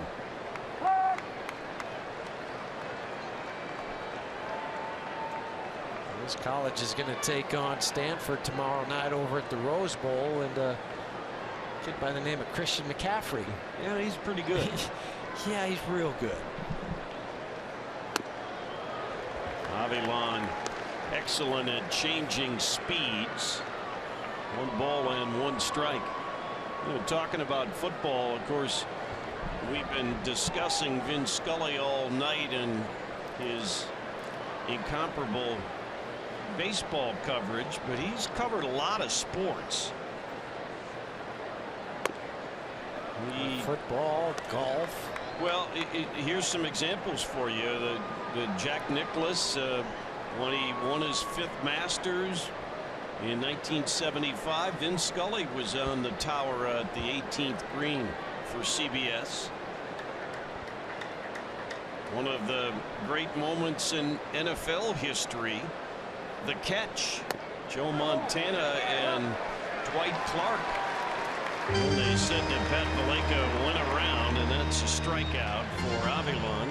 Vin Scully called the play-by-play for that outstanding moment. Another outstanding moment happened today after all the ceremonies on the field. The way that the Dodger players lined up and let Vin walk right through them on the way back to the dugout gave me chills. Yeah, that was like a military guard as Vin and his wife Sandy walked between the applauding Dodgers players.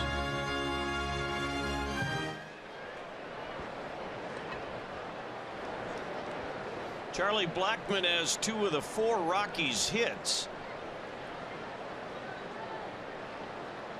Also has a stolen base tonight. Avilan gets ahead here.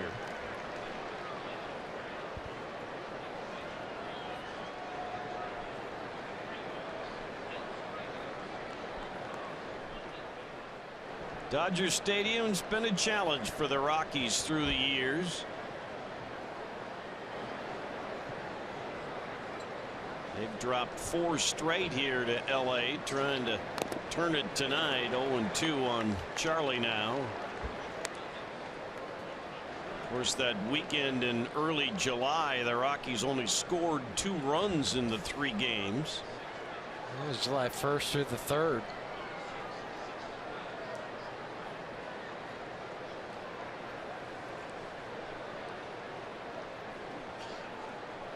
It was worse at Candlestick than any place else for the Rockies.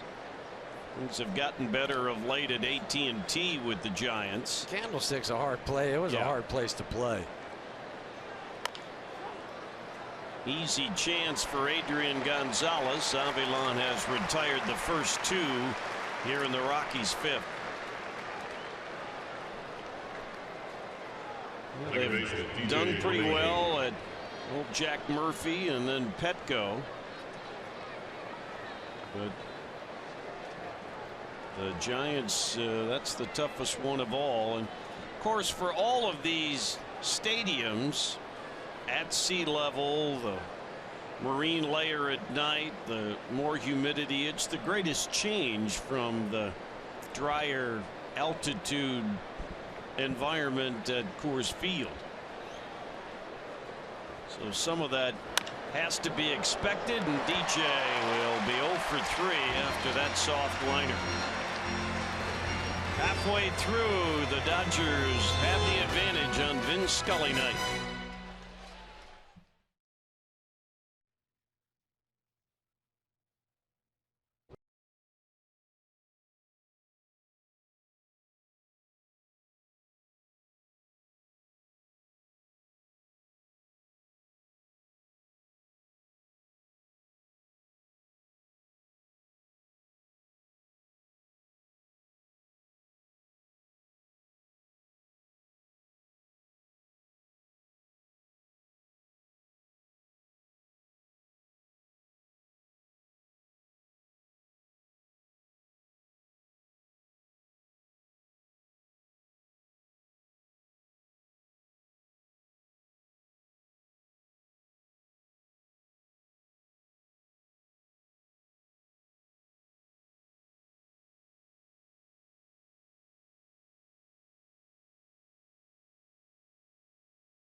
John Gray, it was just a different kind of night. Again, a double-digit strikeout night, but a blue base hit, and then back-to-back home runs made for a frustrating finish for John.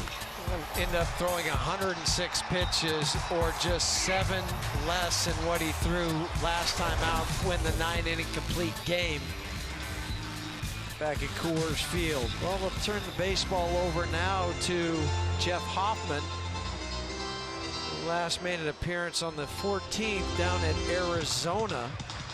In the game he went 4 2/3, 8 hits, 7 runs, 2 walks, 5 strikeouts, 22 1/3. And part of the reason why they moved him down to the bullpen was to start to limit the innings that he was working after just his second year coming off of the Tommy John. Gets Corey Seager on a 1-pitch out on a line drive to Charlie Blackmon. For Jeff Hoffman as well, a fair amount of tinkering, or tinkering isn't maybe the best description, sort of refining going on with Steve Foster, and especially Darren Holmes, who was wonderful at analyzing the mechanics of pitching and trying to get Jeff back into the kind of rhythm that'll make him as dominant of a pitcher as they think he can be. Well, and because of that, it'd be more consistency, and that's what every player looks for, is consistency, whether it's at the plate or on the field or on the mound. So you can, it's called a repeatable delivery. Tough chance for Nolan, and not quite in time. Jeff Hoffman made a good pitch, but that's Justin Turner, and he sees a Rockies uniform, and good things happen for him. Well, and you get lucky when you have the swinging bunt. You couldn't have rolled one out here better if you tried to just lay one down the line with Nolan playing back, but he makes it pretty close at first base. Justin Turner beats it by a step, but Nolan on the Subaru Supermo comes in. We've seen him barehand. He barehands the ball as well as anybody in the game, just charging and then being able to find the grip as he's making another stride to make the throw.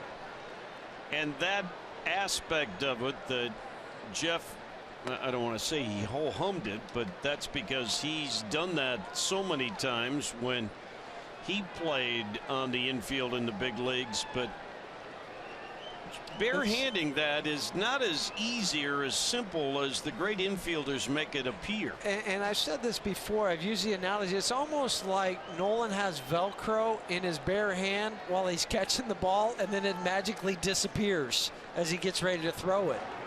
Because as a ball's bounding, if it hits you in the wrong spot, it starts to hurt, and then it'll throw it off, or there might be spin where you catch it on the side of the baseball.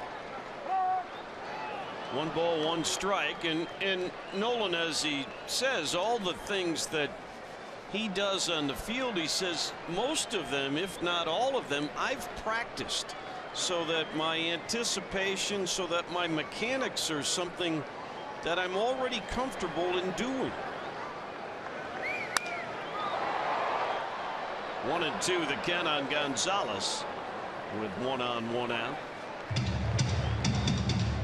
People have heard me talk about it many times, and Nolan and I have had some great discussions about Omar Vizquel. And Omar, of course, is a youngster in Venezuela. He said early in his life his glove was a cut up milk carton.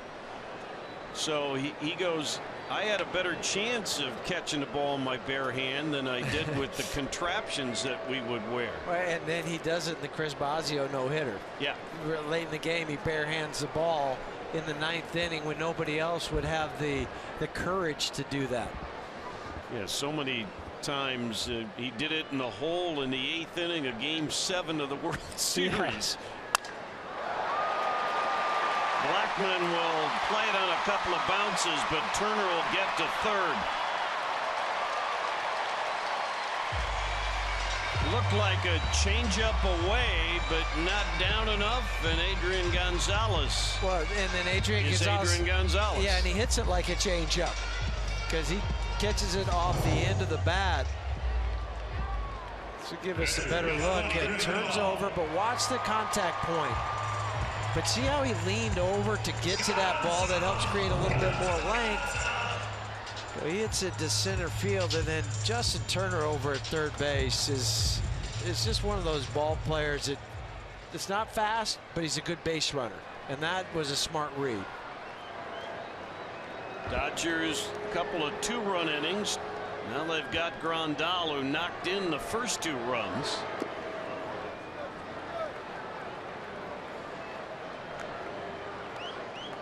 Like a lot of young pitchers, and Jeff was pointing it out with John Gray earlier in the game, Jeff Hoffman's been dealing with that front side flying open. And Darren Holmes at times talking about a disconnect between the upper half and the lower half. And most of the time when you have that disconnect, it is with the fastball. It's not with the breaking pitch, because you know you have to finish out in front. You have to stay directionally towards the mound with the slider. We saw that tonight with John. The fastball was spraying because the front side was flying open, but the slider was good. And I think that's the case too with Jeff, and we saw it down in Arizona. We saw some really good curveballs when he was down in Arizona at Chase Field. Yeah, there's no question there are enough weapons for Jeff Hoffman. I akin this to what John Gray went through last year. I was going to say the same thing.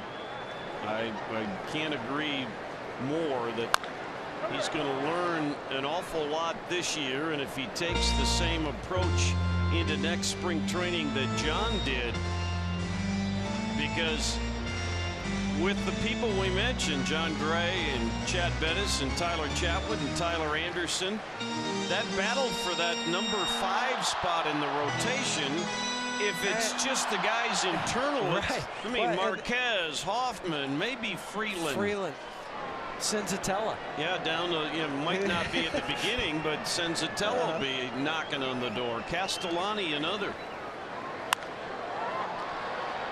I want to see more of Yenzi Almonte, and a little later on Wander Cabrera. And that's why the future's bright. And Jeff talked about it before, and he's so accurate. The competitive nature within the group of young starters right now is how you build a pitching staff. You have to have the talent, obviously, but Chad Bettis said to me once, he goes, guy goes out there and makes a good start, and you go, boy, it's on me. I don't want to stop the train. We try and outdo each other, and all those years with the Braves and those guys, anything you can do, I can do better. And that's what you need. You need guys pushing each other. Payoff to Grandal. They send Gonzalez. Now they've got him tied up between first and second. Now they'll throw to third, and Turner is out at third. He pointed to the dugout to see about checking on it. Good throw by Stephen Cardullo if they got Turner. It was right on the bag. It's just a question, did Turner beat the tag? What a play all the way around. Adrian Gonzalez first stops halfway going down, and then Nolan, oh yeah, he got him before the right hand got to the bag. We're still waiting around. It was hard to see the left hand, but certainly the tag was there before the right hand got on the bag. And they aren't going to challenge it, or they are? They are not. They're not going to. So a good defensive play by the Rockies takes care of the Dodgers' threat.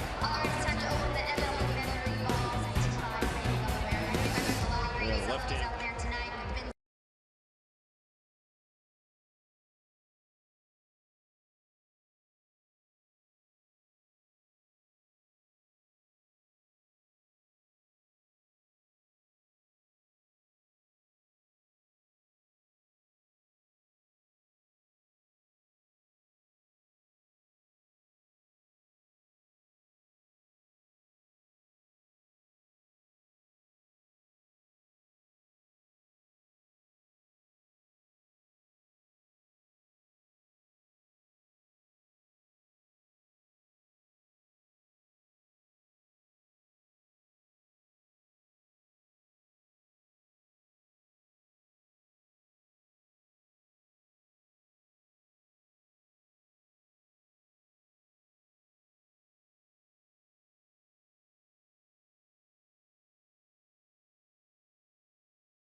paid tribute to Vin Scully today, along with all of baseball. He spoke with media before the game about his love affair of the great broadcasting legend.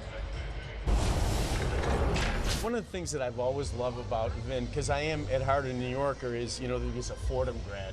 And it's just always been a great thing. I also, you know, remember because I was just a fan at this point, the 10th inning in '86. I remember that call very well. It was a very painful call. You know, I do have a vivid recollection of the call of that game. During the pregame ceremony, the commissioner also presented Vin with a check for $50,000 made on his behalf towards the Jackie Robinson Foundation. It's pretty interesting because Vin and Jackie Robinson's wife, Rachel, are the only non-players to receive the commissioner's Historic Achievement Award. So it's pretty cool watching it come all the way full circle between the two. Yeah, they've been together, the Robinson family and the Scully family, connected for a long time. Nice report, Ryan, and it was great to have the commissioner as part of the ceremonies before the game. That new pitcher on, Josh Fields, is now working for the Dodgers.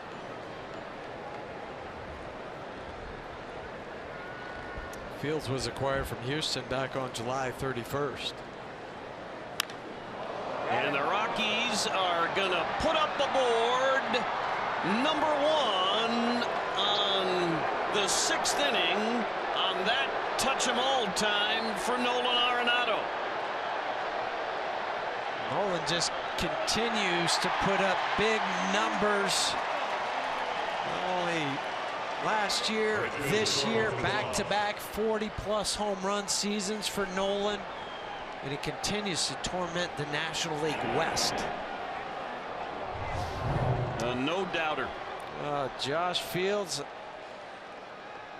hangs a curveball. Nolan deep into the night. It's his 40th and his 129th ribby. One shy of his RBI total of last year, 2 away from his 42 homers a year ago, and now he joins a rare club of Rockies, just 2 others. Big Cat, Andres Galarraga, and Todd Helton, the only other 2 to go 40-plus homers in back-to-back seasons. 2 strikes on Cargo, and some fans, succumbing to peer pressure, had the 40th home run of Nolan Arenado's 2016 season, and they threw it back on the field. I'd never understood that. No, if I'm a fan and I get a home run ball, I'm not throwing it back on the field. Now, I have heard in Chicago what they do sometimes. They'll put the game ball in their pocket, and they've got another baseball that they'll throw back. Yeah, they got from batting practice or something. Yeah, or the local Big 5 sporting goods store. Yeah, I think it's the dumbest tradition that the fans do. I really do. I mean, it's so hard, whether it's a home run or a foul ball, to get a ball in the first place. Yeah, but at the end of that, though, so they throw it back in. The ball boy down the line went and got it, and they gave it to a little kid. Yeah. So at least he got a souvenir. But I would, if I'm sitting out in the bleachers, I get a home run, I'm keeping it. Yep. It's like a puck at a hockey game. Oh, yeah, I have one. From a New York Rangers Boston Bruins game when I was in college. You didn't throw it back on the ice, did you? I did not. No. It's still at home. I got it on the ricochet off the chest of my roommate, but that was his trouble. Yeah.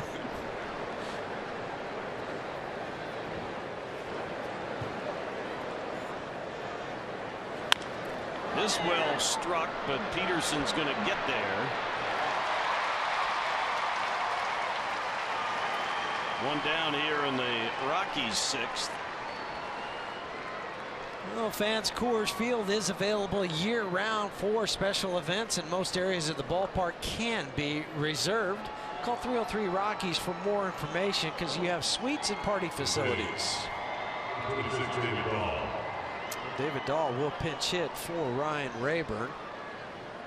Dahl 2 for 5 this year pinch hitting. And overall, Very good numbers for David in his first go round in the big leagues.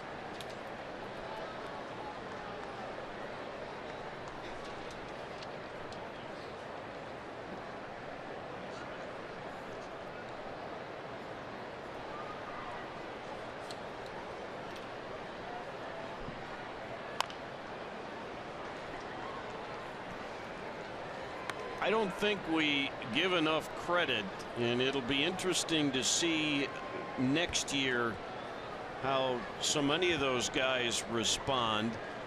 But David Dahl for the first half of the year, Pat Valaika for most of the year, Matt Karasity for most of the year, and other guys on that team at Hartford, the Rockies AA club, spending all that time on the road. Seager airmails it. Look out.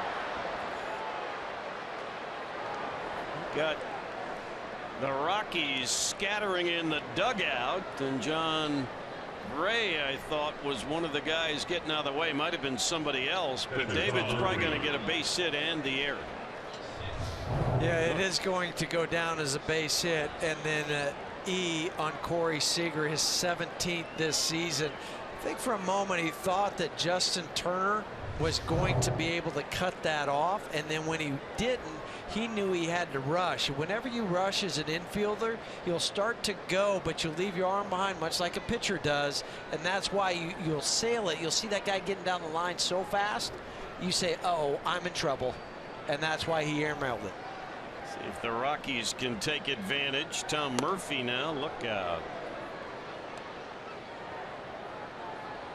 But as I started to say for Dahl and some of the other players, in David's case, it was a weight loss just because you're always traveling. They didn't have any home games. Always eating out.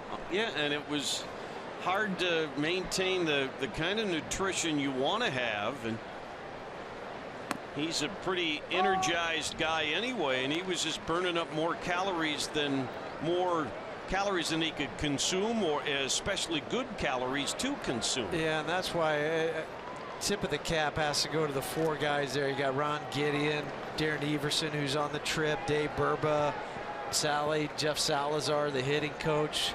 The way they kept those kids each and every day, not saying, oh, poor us. Hey, keep focusing forward.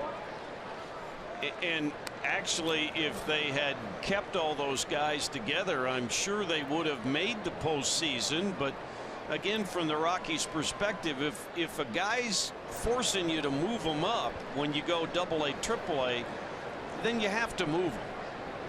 No doubt about it. I mean, the championships are nice down in the minor leagues, and that's well, but ultimately getting to the big leagues is the reward. That's the prize. Yeah, and that's what you're developing them for. 2-2 now on Murphy. But I think those guys, and you're right in crediting that staff for keeping the attitude positive and progressing forward, that's really going to be a benefit for these players. Mental toughness.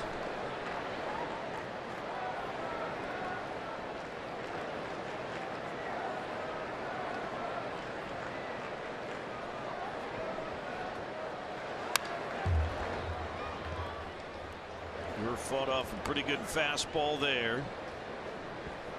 You can see, even just in the brief time he's been up, that they're trying to work him in. They know when this guy extends, look out.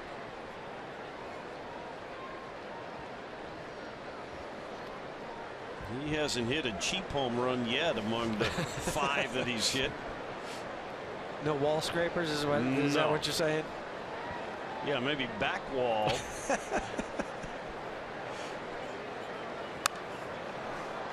And again with the fastball up and in on him. He had a remarkable second half at Albuquerque. That was a remarkable second half if you were in Little League. I mean, just the power, batting over 400 for much of that stretch. He had that one stretch where I think it was like 21 for 26 or some video game number. Yeah, there you go. That's the best description yet. going to get himself an RBI with a base hit up the middle. And all of a sudden, the Rockies have cut the deficit in half. Good at bat for Tom Murphy. Gets RBI number 12. He gets the RBI because remember the air allowing David Dahl to get to second base. But for Tom Murphy, he stays back. Gets a curveball, takes it right back up the middle on the Subaru Supermo. David Dahl just trotting home. Now more activity out in the Dodger bullpen. Yeah, it's September, so you have at least a platoon of relievers out there. That's Adam Liebertor out there now. Steven Cardullo is flied to right and walk. Will try and keep the rally going.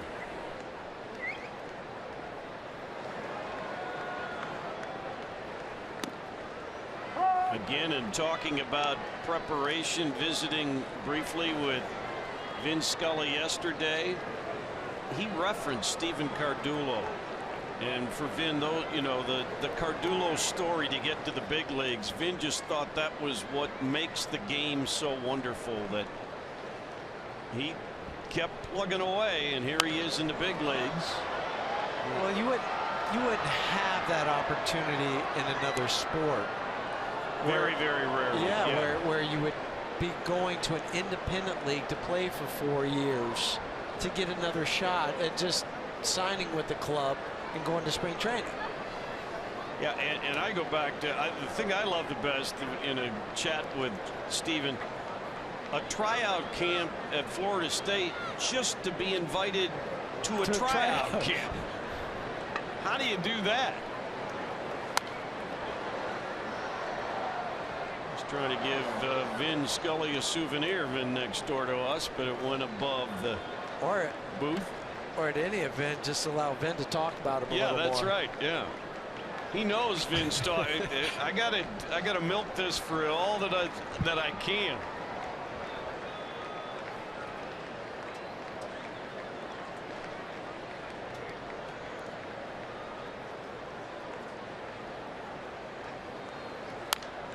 This one will be playable. That's the second out on the put out by Grandal. Steven Cardullo, one of the MVPs for Albuquerque this year, and you can find the latest Albuquerque Isotopes jerseys, t-shirts, novelties, and much more at abqisotopes.com. The Albuquerque Isotopes, proud AAA affiliate of the Colorado Rockies.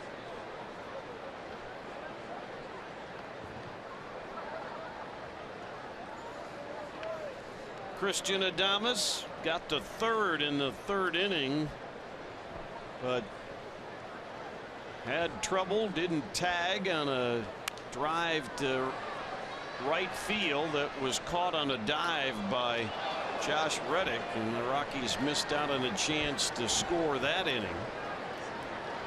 Trying to keep things going here in the sixth inning.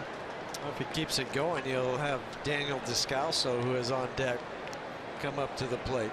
And that's why Liberatore is up in the bullpen.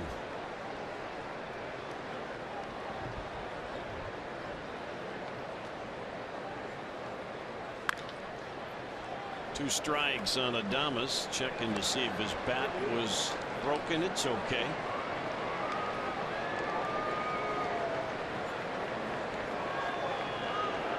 San Diego continues to pull away from the Giants. Remember, magic number 4 for the Dodgers, and with San Diego up 5 now in the bottom of the 7th. That had chipped one off, and Suarez started for the Giants, and that early lead came on the home run by the bat of Will Myers. 3-run home run in the first. Delayed steal by Murphy, and he is in there. Tom Murphy taking advantage of the Dodgers not paying attention to him. He gets into scoring position. First stolen base of his career Left-handed batter, 2 outs is a perfect time to run this. Watch Tom. He takes off, and then the double clutch by Grandal, waiting for Corey Seager to get there, but Grandal fell asleep momentarily. And that's what a delayed steal is designed to do. Catch somebody napping, whether it's a catcher or a middle infielder. And now a base hit gives you the chance of making it a 1-run ball game.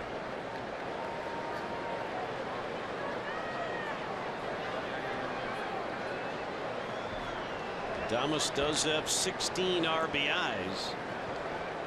And now Raimel Tapia is in the on-deck circle rather than Descalso. But this pop-up's going to end the inning if Chase Utley comes down with it. And that means the Rockies settled for 2. Nolan gets number 40. And Tom Murphy also with a ribby. It's a 4-2 Dodger lead. I've never met you, but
By T-Mobile, magic numbers and a couple shrinking. The Rangers wrap up the American League West tonight. Nationals closing in, Cleveland closing in. The Red Sox have won 9 in a row. That was the tightest division in baseball, kind of 1 through 4 until the Sox went off on this burst, and they've been doing it within the division, which of course just added to the success and the increase in the lead. Look at them now, 5.5 up on the Blue Jays. 7 up on the Orioles. Well, they were just leapfrogging each other, it seemed like, every day. You know, one to be in first place and the other one, they fall back, game. And Red Sox says, we go ahead and win 9 straight. Oh, by the way, Big Papi had another homer tonight. You and I were talking about Big Papi the other day, and has anybody had a swan song better than him, where he looks like he can still, Sinatra, that he can still play for 2 more years? Yeah, you know, and on the one hand, he said he regrets that he announced he was retiring, although watching him run the bases, do his home run trot tonight, my knees hurt. It's painful watching him try and run. I mean, but he can hit. Yeah, he can still hit. If they could let him go up there with a, you know, a stool and just say, okay, or a designated runner. Well, he was one of the players when Boston came in earlier this year to LA that went up and saw Vin. Yep. Well, it's been like a pilgrimage for teams who have come in, and for some of those American League clubs. Good pitch by Jeff Hoffman. Oh, he gets Josh Reddick to chase. And Josh Reddick, he just looks lost right now. Real lost. Just some of the swings since the trade. I know in September he's hitting 400, but it doesn't look like when he goes up there there's a lot of confidence. I mean, this was a guy who was hitting close to 300 with the Athletics.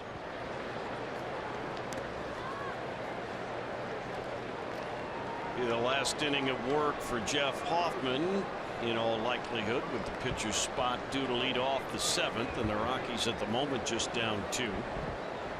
Jeff's given up a couple of hits, but has kept the Dodgers at bay.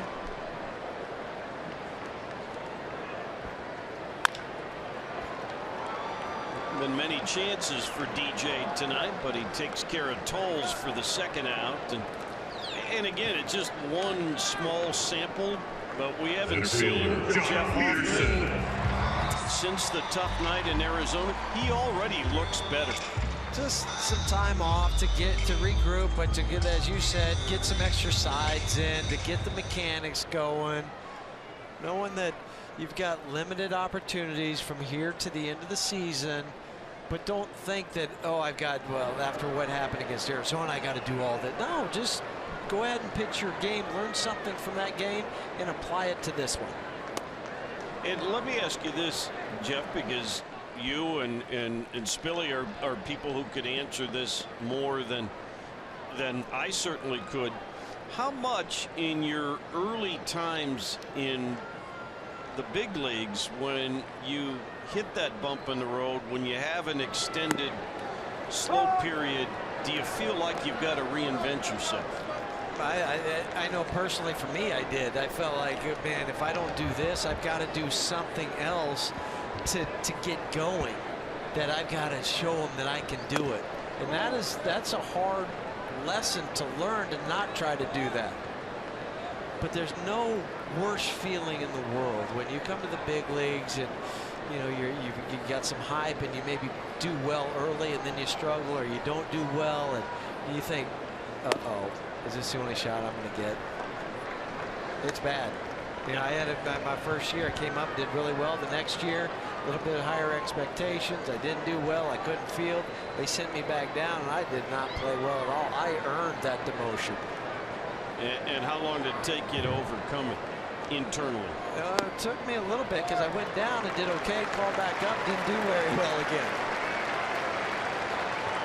But that's where that's the separator. The separator, if you come up and you struggle and you go back down and you come back up again, you have to be tough, otherwise you'll never make it back. Howie Kendrick's going to pinch hit for Josh Fields with 2 outs here in the Dodger half of the 6th. Pedro Baez has begun to throw for the Dodgers. Kendrick in the starting lineup last night, and he's going to end this inning scoreless for Jeff Hoffman. 2 good shutout innings for Jeff. We go to the 7th. The Rockies are trailing by 2.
Brought to you by Southwest Airlines. Book your low fare now at southwest.com. That was in the sporting news in 1950. Vin Scully, and then you see towards the bottom there replacing Ernie Harwell to work with Red Barber and Connie Desmond. There's another great name from the past. That is some article, and the names in that article. Russ Hodges, another Hall of Fame broadcaster. I'll tell the story about Ernie Harwell for a moment back in Old Tiger Stadium. And you broadcast games there, how close you were to the field. And I remember because I hit left-handed, I had my left ear was open towards Ernie, and there weren't many fans, and you could hear him talking about you. Yeah. And then much like Vin, where it's just these legendary voices of baseball talking about you, the player. Well, and I just visiting with Ernie as a young broadcaster as Ramel Tapia bats for Jeff Hoffman. Ernie had just his great little things periodically when a guy took a called third strike. He, in that beautiful kind of Georgia or Tennessee drawl that he had, said he stood there like a signpost along the side of the road. 2 strikes on Ramel, and sometimes it was a cigar store Indian, sometimes it would, you know, he had a different, Right. Well, a 200 batting average for Baez. That's tied for 15th in the National League. Lefty's hitting just 167 against Pedro.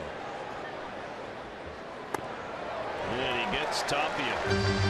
Here's an interesting story. Rick Monday, the former big leaguer and longtime broadcaster here with the Dodgers. Pedro Baez has been at times the slowest pitcher in the National League, and they finally found out why. When he first came up, through an interpreter, because he doesn't speak English, they were telling him slow the game down, just to tell him to relax. Okay. He took it literally. Wow. And finally, Rick Honeycutt a couple of weeks ago asked him why he was taking so long between pitches, and Baez said, because everybody told me I need to slow down. So he took it literally. He took it literally. They were joking, and some people with the Dodgers were joking that he was, you know, the show 30 for 30. Well, it would take him 30 minutes to throw 30 pitches. And so that's kind of the nickname he got. But good for Rick Honeycutt to finally figure out why it was taking so long to deliver the pitch in between to the batter. Yeah, Rick Monday said it was a remarkable story when you think, again, I mean, it's that language and cultural change. There's our buddy Rick Monday, and he's trying to do what people are telling him. Right. Okay, gotta slow down. Gotta slow the game down. And he did have a game where it took 27 minutes for a half inning.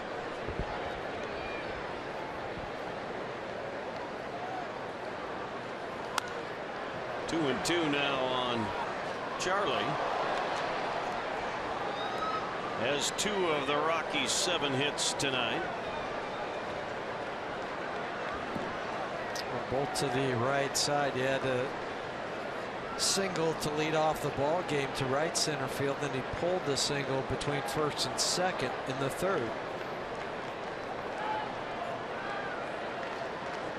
DJ will hit next with his 2 streaks on the line.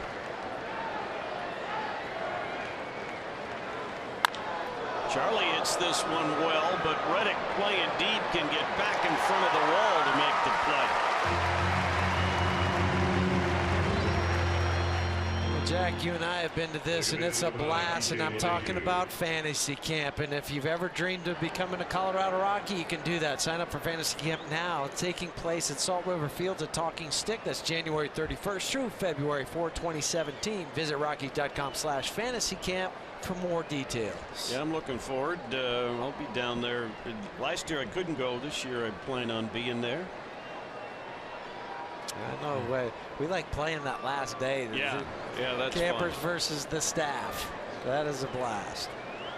DJ 0 for 3, 2 fly balls to right, line to his counterpart last time up, Utley at second base. See the batting average, even with the 0 for 3 tonight, you get to this point in the season with well over 500 at bats, and 0 for 3 doesn't move it too much. Still at 350. Long run for Reddick, but he's going to get there, and they have stopped DJ LeMahieu so far here tonight. As they stretch and salute Vin Scully, the Dodgers still have the lead.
The sign underneath his boot, that's the first time we've been able to see that. And during the 7th inning stretch, they had Vin leading the big crowd in singing "Take Me Out to the Ball Game" with his lovely wife Sandy. You know, Jeff and I have been talking about this. It's at times difficult for we broadcasters who have had the privilege of being around Vin for the number of years we have to tell you, as great a broadcaster as he is, doesn't give any credit to how spectacular a man he is. I mean, it is just, as you talked about it before, Huey, that idea that he always makes you feel like you're the most important person in the room. And that's a special trait from somebody, to be able to do that, because not everybody can. But Vin is just that guy. It's like your grandpa, that, you know, everybody gathers around because they want to hear stories. Yeah, from Uncle Vin to best buddy Vin, or Grandpa Vin, or in Vin's case, great Grandpa Vin, with all of that. And Spilly, you grew up out here in Southern California, so you probably went to bed at times listening to Vin do Dodger games. Yeah, I did go to bed with Vin a lot of times, but I feel like telling a little Vin story about Vin. As we saw when he was doing the 7th inning stretch, he was singing with Sandy. That's his second wife. So at a time, Vin and Sandy, when they got together, they combined 2 sets of families. Vin had 3 children, Sandy had 2, and they ended up having 1 together, so they had 6. Well, in order to kind of figure out the lifestyle that they had years ago, a very popular TV show, The Brady Bunch, they would watch that to get some parental advice on how to deal with all the children that they had. That's Vin Scully for you. Yeah, yep. So there you go. You learned a lot from the Brady Bunch. Yeah, Vin's first wife, Joan, unfortunately passed away from a bad reaction to medication. And in a tough time for Vin, and then Sandy came along and, as Ryan just described, blended their families together, and they've been a wonderful couple. When Vin used to travel, most of the time when the kids were grown, and so in my time doing the Rockies, and the Dodgers would come to LA and Sandy'd come on the trip, and you'd visit with the Scullys in the press dining room or up in the booth. It was wonderful. To still be able to share those moments together right now. Well, you and I are both empty nesters now, as Estevez catches Chase Utley on the back foot. But it's been, I know, nice for you to have your wife traveling, as I get the chance now with mine, if they're not doing too much with the grandkids. Right. But to be able to come out on the road with you, to see the cities and be able to stay where we do, and we're fortunate to do all of that, and then come to a major league ballpark every night. But for those two to still do that, to still come into the games. Yep. Well, she worked for the Dodgers, so she had a baseball connection to begin with. This is going to be a tough chance. David Dahl, good break on that blooper to take care of Corey Seager. Great closing speed by David Dahl. That was a David Neon Dion play. Closing speed. Closing speed, yeah.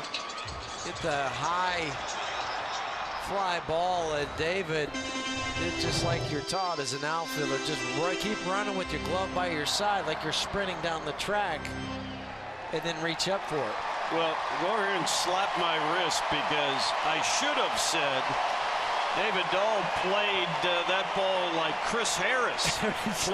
Closing speed for the Broncos, right? Well, you just heard a large cheer a moment ago. That's because they just showed the San Francisco Giants and the San Diego score as it went final. So they know now that their magic number is 3. And even could before be this, 2. Even before this game is over. Yeah, regardless of what the final outcome of this one is.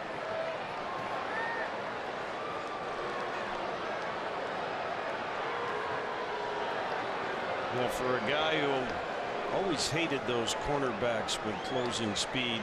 Or keep Talib like he did last weekend with the pick 6. With the pick 6. The Broncos have 2 pretty good ones on the corners.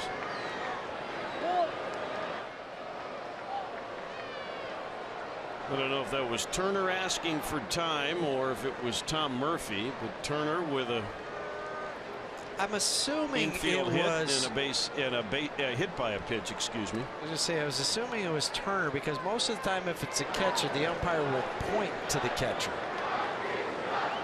which I don't know why. His time was called. I guess you got to. Well, I think that has evolved, because timing it called, and especially if it was a visiting hitter, the fans would start booing, and so no, it was your guy. Okay.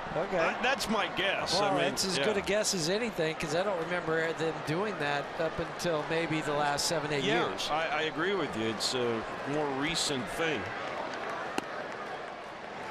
2-1 now on Turner. This is an important inning for the Rockies bullpen. You want to keep the deficit here at 2. Try and get back into a tie or take the lead in the 8th inning to avoid Kenley Jansen in the ninth. Yeah, Kenley with his 46 saves. You don't want that to be standing out on the mound in that ninth inning. And 18 saves in his career against the Rockies, and I think 6 or 7 this year of his 46. You know, Utley, a good base runner. Will he go on the 3-1 pitch? No. And good location there by Estevez. Now will he go when it's 3-2?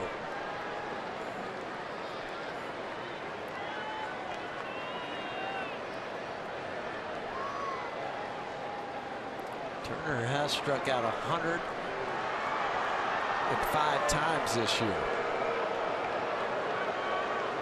Runner not going, and DJ knocked it down, but that's just going to let Utley get to third.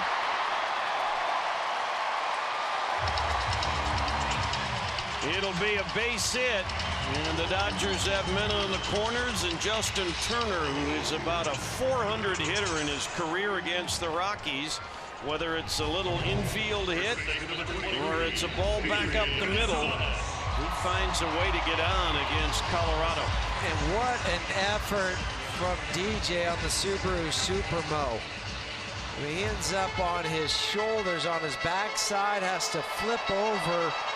And because it didn't go all the way to the outfield, then Chase Utley, who was not moving on the play, scampers to third. Yeah, he had all of that in front of him before he even got to second base. Gonzalez has been on base twice. Estevez in a jam.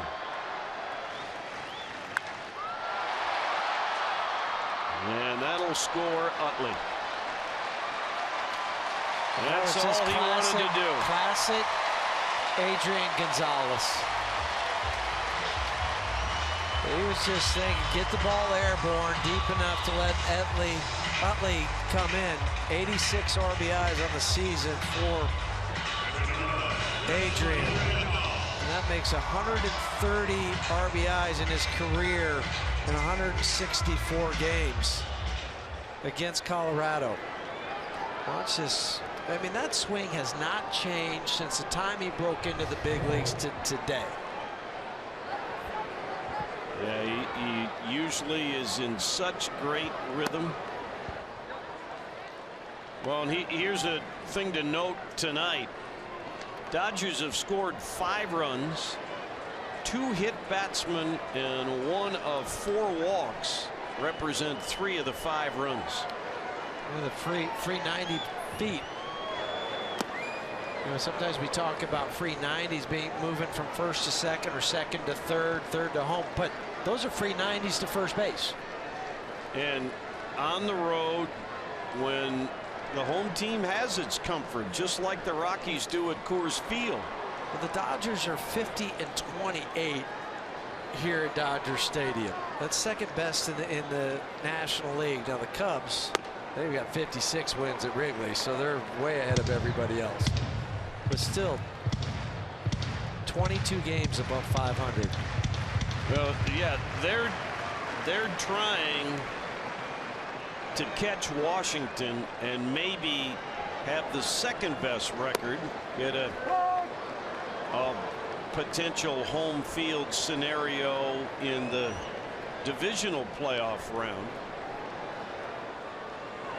You know, the Cubs are going to play the wild card team, so wouldn't you rather have an extra here against Washington? And another walk.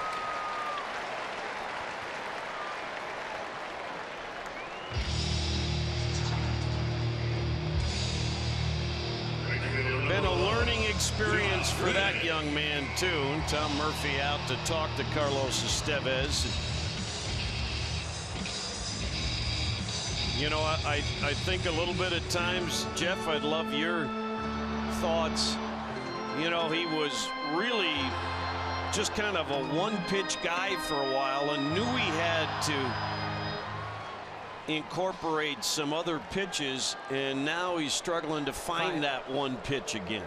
Yeah, because it's, well, the curveball, or a slider. Does he want to throw that? The changeup, and sometimes it's like a guy that has a cutter. That he likes a cutter. It's a great pitch for him, but then he loses the feel for the four-seam fastball and trying to get that back. And so for Carlos, like, every young player can learn and then build on it as he goes to the offseason to say, well, this is my strength, this is what I need, but I also need to work on some other things. I mean, there you go right there. A 97-mile-an-hour fastball, well located down and into Josh Reddick.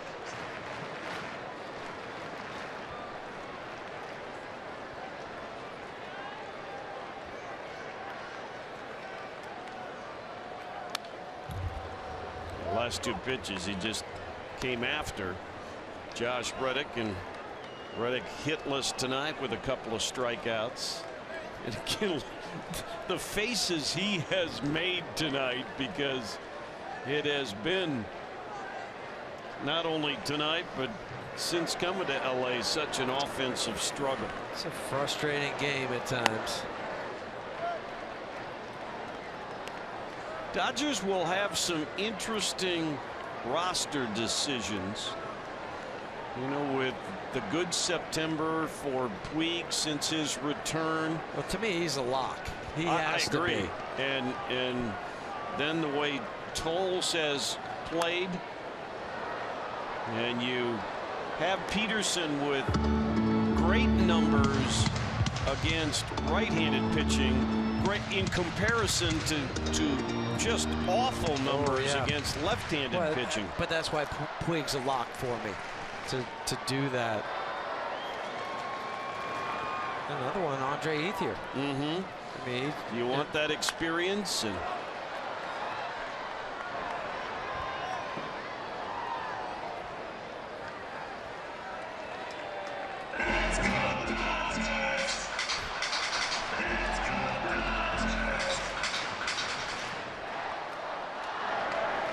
the sound system here at times will knock you down.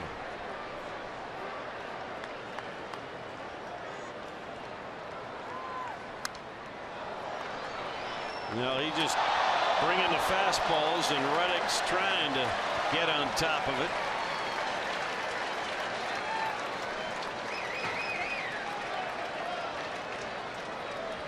I think a guy like Carlos, it'll be really interesting to see him in spring training and moving towards year 2 in the big leagues. And there's just another good pitch on a changeup, and Reddick strikes out for the 3rd time. But the Dodgers get a big run. Their lead back to 3.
Challenge poll question. In their 23 full seasons, how many times have the Rockies had a hitter in the top 5 in the National League batting race? A, 20, B, 17, C, 23. Go to rootsports_RM to vote. That's a good question. We know the answer, but that's because we looked it up. Right. And we're not going to tell. No hints either. No. No hints. Well, second inning of work for Pedro Baez. A clean seventh. Strikeout, a couple fly balls to right field. And Nolan put the Rockies on the board in the sixth inning against Josh Fields. Takes the hanging curveball deep into this LA night. For his 40th home run, his 129th ribby. And for a guy who played here as a high school player, you know, every time he does something here in this ballpark, it's just a little extra. Ryan Spilborghs has more on Nolan and Dodger Stadium. Obviously, really special moment for Nolan, hitting his 40th home run 2 years in a row. And after a Dodgers fan threw that ball onto the field, Dodgers security was able to retrieve it, and I was able to watch as Dodgers side ran the ball all the way over, threw the ball to the Rockies dugout, and now Nolan has that home run as a keepsake, which I know means a lot to him, because after he hit that home run, as he was getting hugs and handshakes, he looked up towards his family that's here in attendance. He pointed at them and then quickly pointed up to the sky to give thanks. Special moment. Well, and you do it on Vince Scully Appreciation Night as well for a Los Angeles area kid. One ball and one. No, make it 2 strikes. I'm sorry. On that first pitch, it was called a strike. This will probably be it for Baez, as Grant Dayton, the left-hander's already loose, and he would be coming in for Cargo. Well, Nolan down on the high heater from Baez. I really think from a Dodger perspective, Baez and Dayton and Liberatore are crucial for this team in the postseason to bridge from the starters to Kenley Jansen. We'll see Mr. Dayton as he'll come on to face Cargo.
Who wants tacos? Well, fans follow at rootsports_RM on Twitter to receive alerts for the Rockies taco special when the Rockies score 7 or more runs. And the left-hander Grant Dayton will come on to pitch. Grant started the year in Tulsa, their AA affiliate, then moved up to Okie City, but made his major league debut back on July 22nd. Pretty impressive when you're talking 22 games in, a whip of .71 and opponents hitting 131 against Dayton. Dave Roberts had him up because Cargo, and then remember David Dahl came in the 6th inning and pinch hit for Ryan Rayburn. So you got back-to-back left-handers to face Grant. Cargo's 1 for 3 on the night. His one hit came against the lefty Kazmir. This guy throws a little harder than Kazmir does now.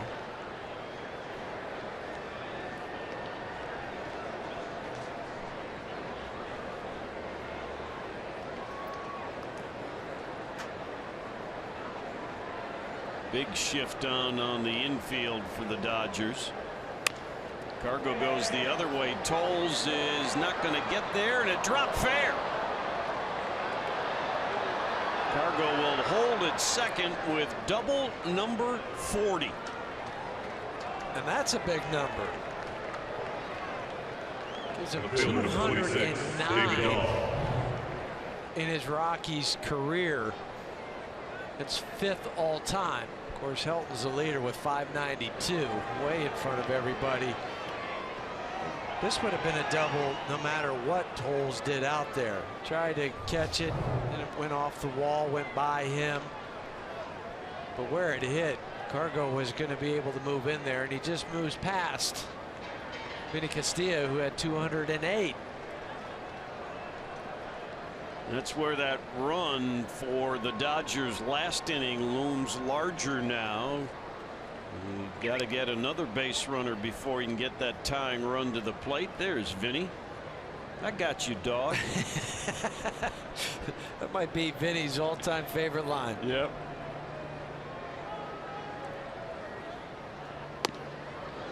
David with a base hit last time up and scored the Rockies' 2nd run.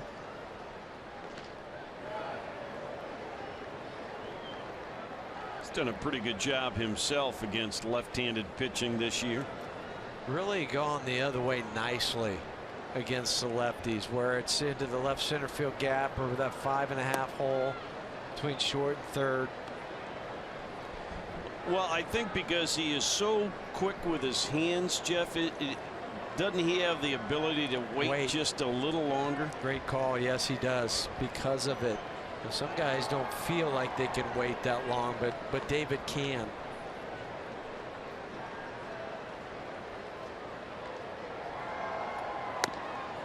And the veteran Joe Blanton, the right-hander, is up, and he would be for Murphy, who's on deck. Dahl trying to get on base to make Murphy's at bat mean even more. Murph knocked David in last time the pair were batting.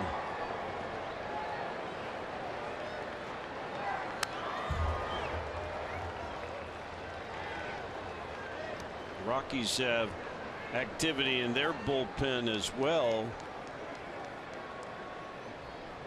Left-hander Jake McGee and the right-hander Jason Mott.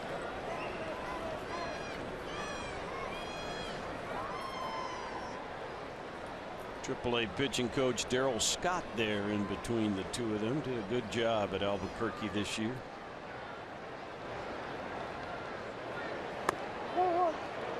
Strike 3 call.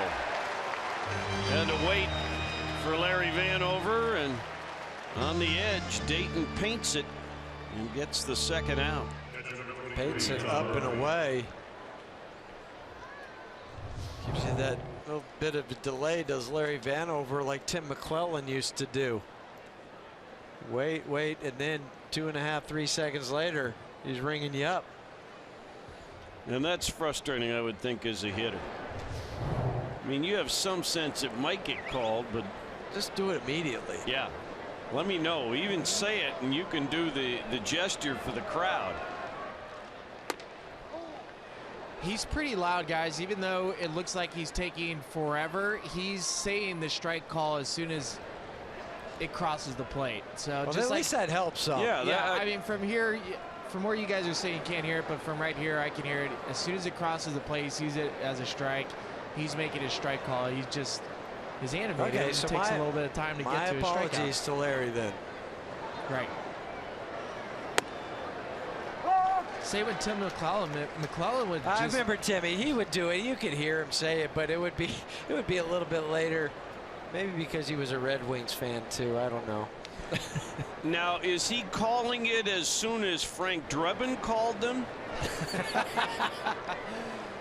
I was more like into Enrique Palazzo. That's true. Frank, everyone needs a friend like you. Yeah. People are thinking we're real crazy, Spilly. They're not getting the Naked Gun references. Yeah. It's okay.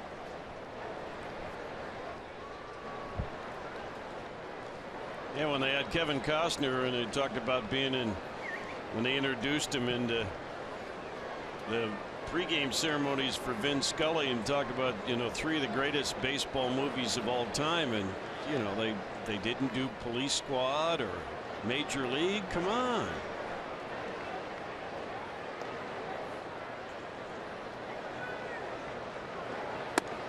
Two and two now on Murphy. We were told up here, and it was wonderfully done, and they had music in the background and all that as Kevin Costner spoke, representing all the fans, if you will, and told that Kevin wrote the speech himself. Did he? Well, it was very eloquent. Yes, it was. Full count now on Murphy.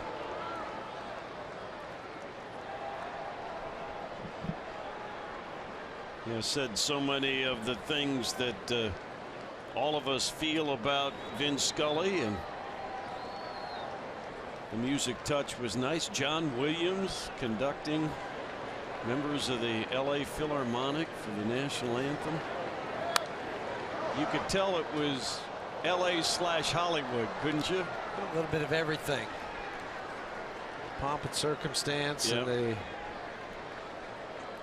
And for Vin, it'd be much more pull up a chair, have a seat type of night, but he earned this night. He sure did. And there were a few moments where his Irish got going, and there were some tears wiped away. Dayton with 3 strikeouts. And the double doesn't hurt. Rockies down 3.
Harvey Keene, 1 strike away.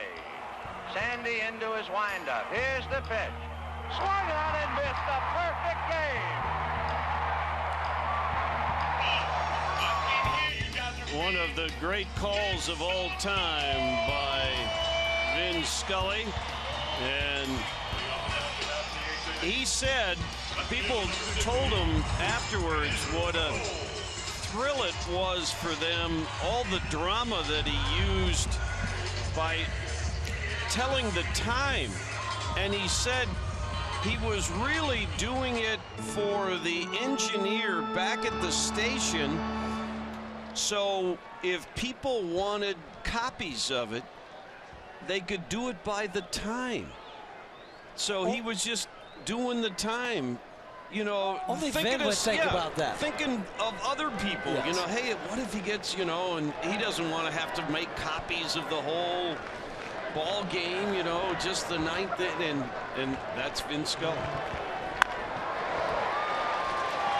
And Andrew Tolles will get his first hit as he gets a base knock against Jason Mott.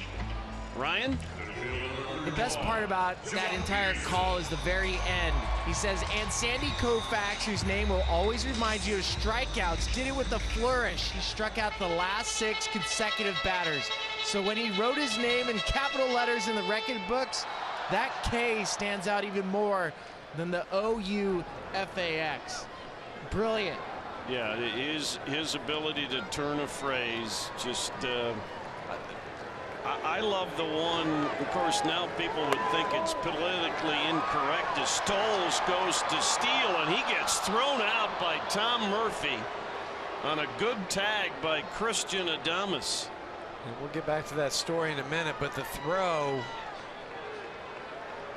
gets Tolles because he also slides over the bag, and then Christian keeps applying the tag. He takes off, and Tom momentarily did not see him go because he waited, but then right now he swipes and goes down onto the right shoulder of Andrew. So right now he's in, but he comes off the bag right there. So it's a 2-6 caught stealing, but when Fernando Valenzuela tossed his no-hitter, and I used the toss word, that Vin at the end of it said, if you have a sombrero, toss it in the air. Somebody get there's Fernando. But the Sandy Koufax call, and they even talked about it today, and Sandy being here for part of the ceremonies. I mean, most people know, look out, Mott had a ball get away from him, and fortunately for Jock Peterson, he got out of the way of it. Well, immediately you see the reaction from Jason. He did not mean to do this. It wasn't intentional. He feels bad about it, but he knows how close it is. Jason jumps up, thought he might have clipped Jock Peterson, but he didn't. And then he did the right thing. He said, hey, you know, sorry about that. That was unintentional and didn't mean to.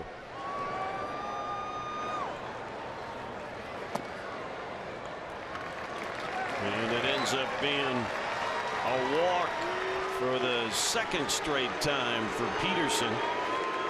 But most people know that through the 900, almost 1,000 players who have worn a Dodgers uniform in the broadcasting career of Vin Scully, #1 is Sandy Koufax. And he says that. Yep. He says that Sandy is the guy for him. Crowd reacts to Yasiel Puig. Pinch hitting has not been his strong suit, although the one hit did go the distance.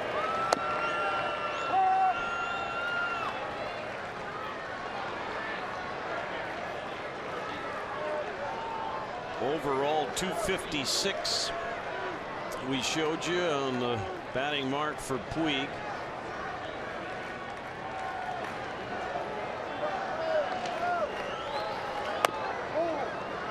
One and one. I will tell you one thing. I was visiting with Orel Hershiser in the Dodgers dugout before the game today, and Yasiel came up from the clubhouse and into the dugout, and he was shaking hands with everybody, and he shook hands with me, and I felt like the middle finger on his right hand was touching my elbow on the inside. I mean, those are just some big old hands, boy. I tell you what. And then just squeeze pretty hard. Yeah, oh yeah, yeah, no problem. Yeah, that's a pretty powerful man right there. Takes a big, powerful cut when he's at the plate.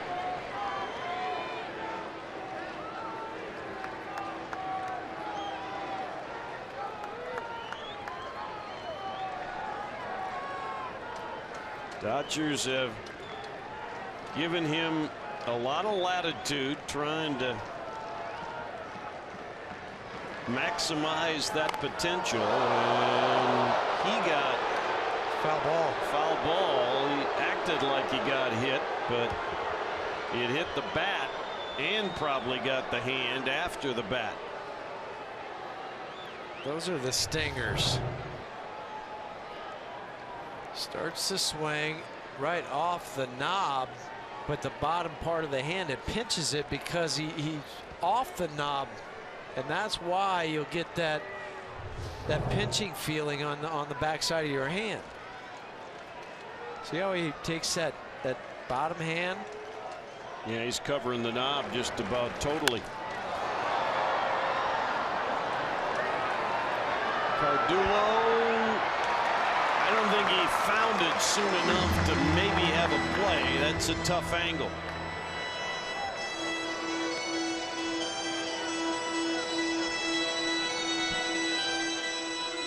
Well, Steven did everything he could as he's running back there, playing in an unfamiliar ballpark. How it starts to curve back and go back towards the line.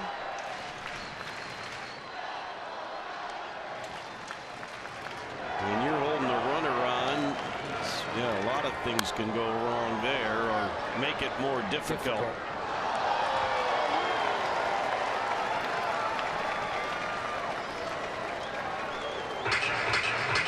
Recent stories in the media that the Dodgers were very close to trading Puig to the Brewers for Ryan Braun, and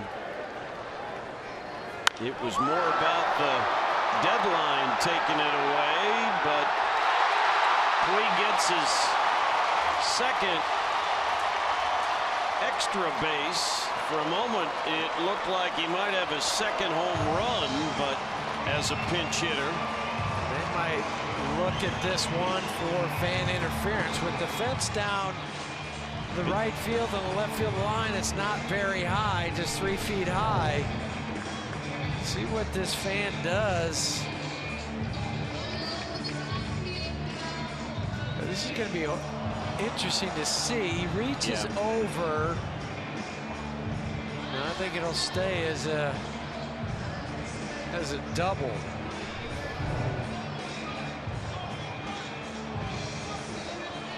Well, if they decide to call it a home run, then the Rockies will get a video review, and that should be overturned. You can clearly see the fan reach over the fence. Good camera work by our crew here. Yep. I think if he doesn't reach, it has a chance of maybe skipping off the top of the wall. Yeah. And I think this is a crew chief review by Larry Vanover. I think he wants to make certain it wasn't a request by the Rockies.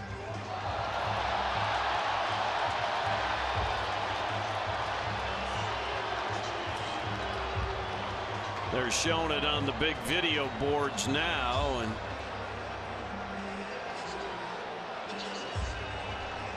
the fan is probably going to make certain that it ends up being a double. It's because of the way the hand is extended over the wall.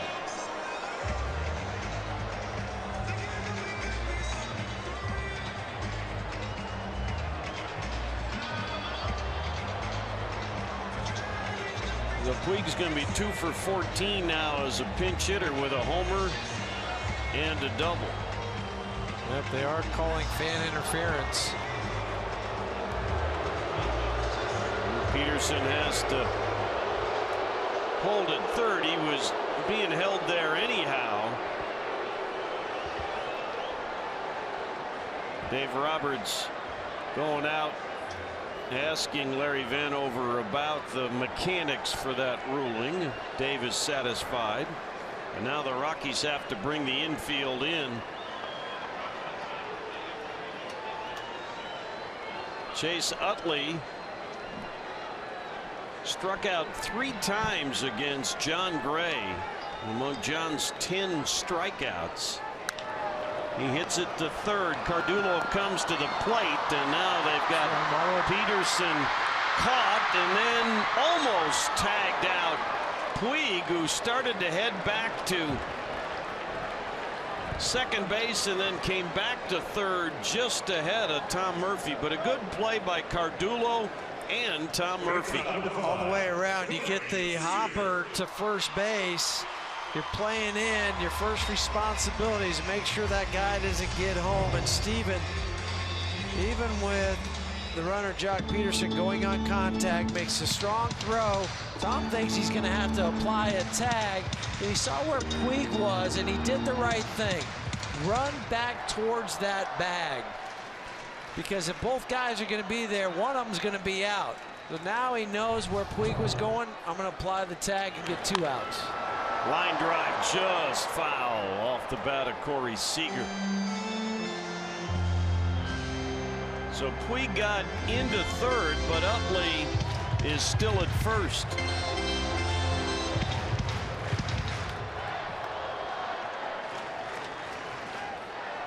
And the big crowd of 50-some thousand plus looking for a little more insurance.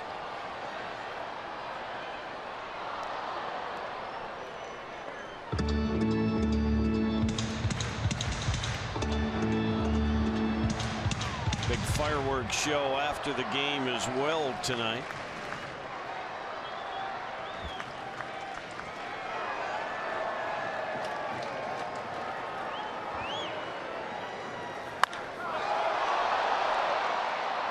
Loud, and that's all. Way foul. Yeah, you can add that too. Yeah, it's not. The only place that's fair is on a cricket field.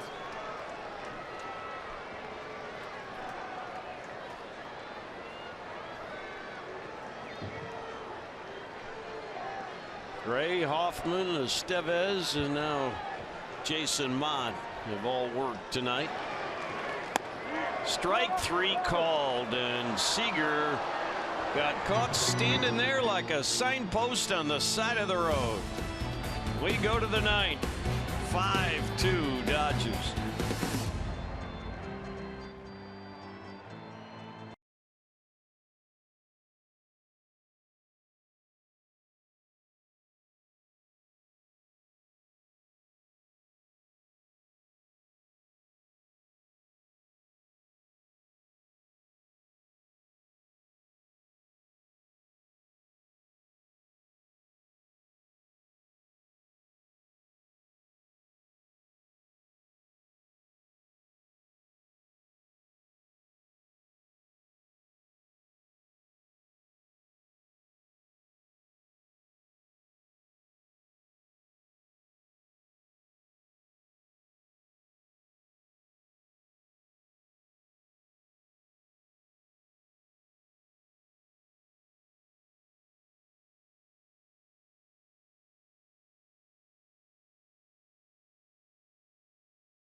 Root Sports is brought to you by Southwest Airlines. Book your low fare now at southwest.com.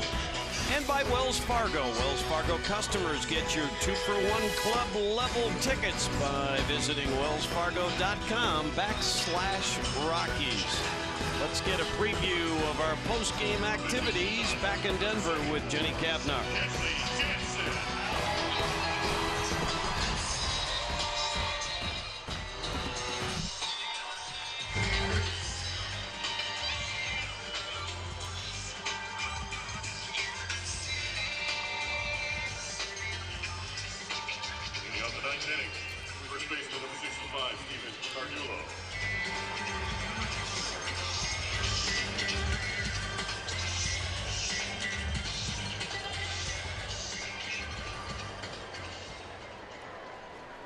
And speaking of finishing off a game, Jenny, that's what Kenley Jansen is looking to do again. He's done it 46 times in save situations like he has here tonight.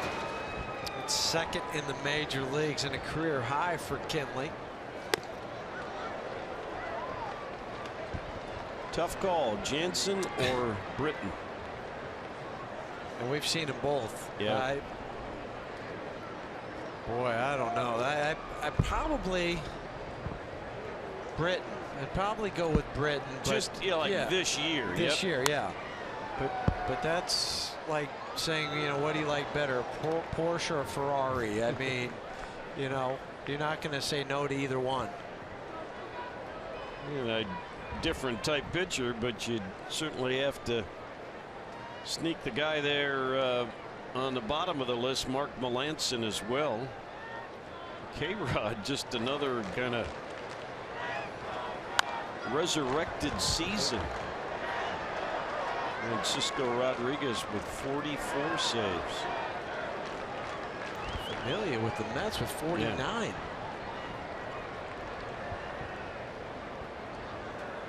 Steven Cardullo down a ball and 2 strikes here to Jansen.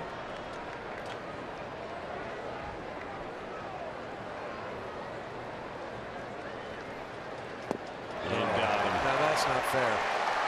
You're expecting the fastball and he drops that on you. Well, there's still time, folks, because Live Rockies baseball is here with MLB.com. At bat on your smartphone or tablet, you can stay connected with live stats, news, and more. Christian Adames 1 for 3 on the night.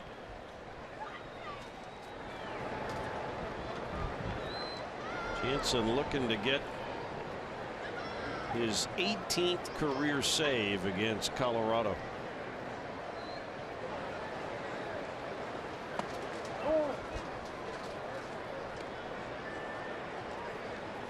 Again, it's always interesting how the numbers can do different things. The Dodgers are 1 for 7 with runners in scoring position tonight, and the Rockies are 3 for 9. And the Rockies are down 3 runs. That's where stats at times can be misleading. Yeah, they're integral to understanding the game, whether you're participants on the field or broadcasters like us or fans, but can't let the eye test go away either. No, you always have to keep the eye test in the equation. 2-1 on Adames. Daniel Descalso on deck for the Rockies.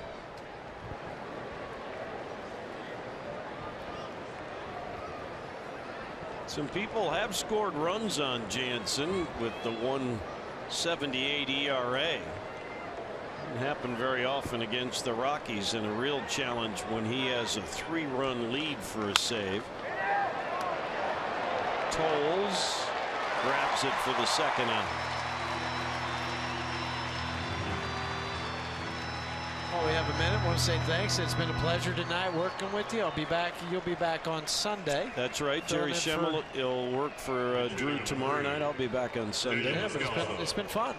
It's always fun with you and Spilly and the great crew that Root Sports has. Let me tell you, folks, we got a great engineer in Jesse Thomas over doing our radio broadcast, but this is a really terrific production crew that Root Sports has. You folks who get to watch the games, you should be more than satisfied. These guys give you a great presentation of the game. I will second that with our crew. It's always a joy for me to come and work over here on the TV side, because I know the work out of the truck is beyond top notch. So, ladies and gentlemen down in the truck, thank you very much. And the best part about doing it here in LA, I get to work with JR for the first time in years. Out of the way, brother.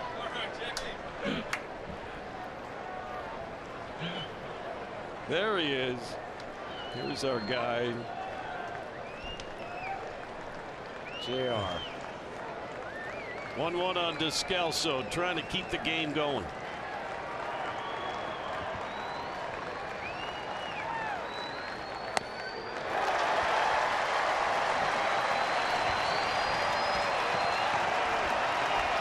Well, the big crowd gets on its feet now.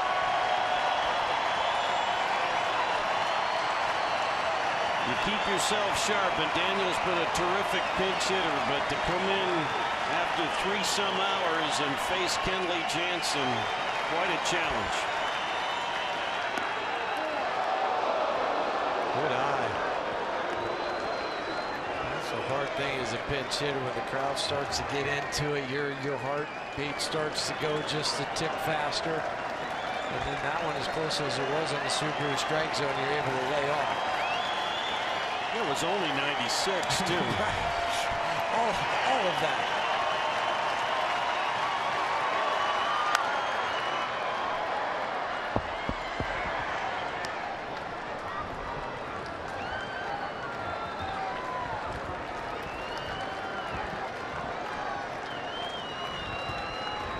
Chad Bettis and Clayton Kershaw tomorrow. Remember, it's an hour earlier tomorrow night. 6:30 broadcast coverage starts. And he got him. Well, you knew the odds were stacked against the Rockies on Vin Scully Appreciation Night. Hard to believe that the Dodgers wouldn't figure out a way to honor their voice for 67 seasons. Our Jimmy John's delivery of the game came in the 4th inning.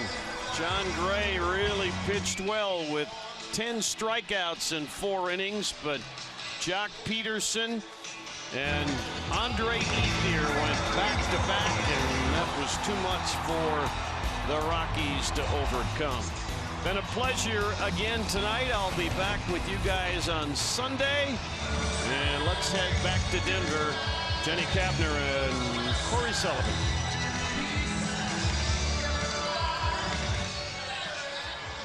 Thank you.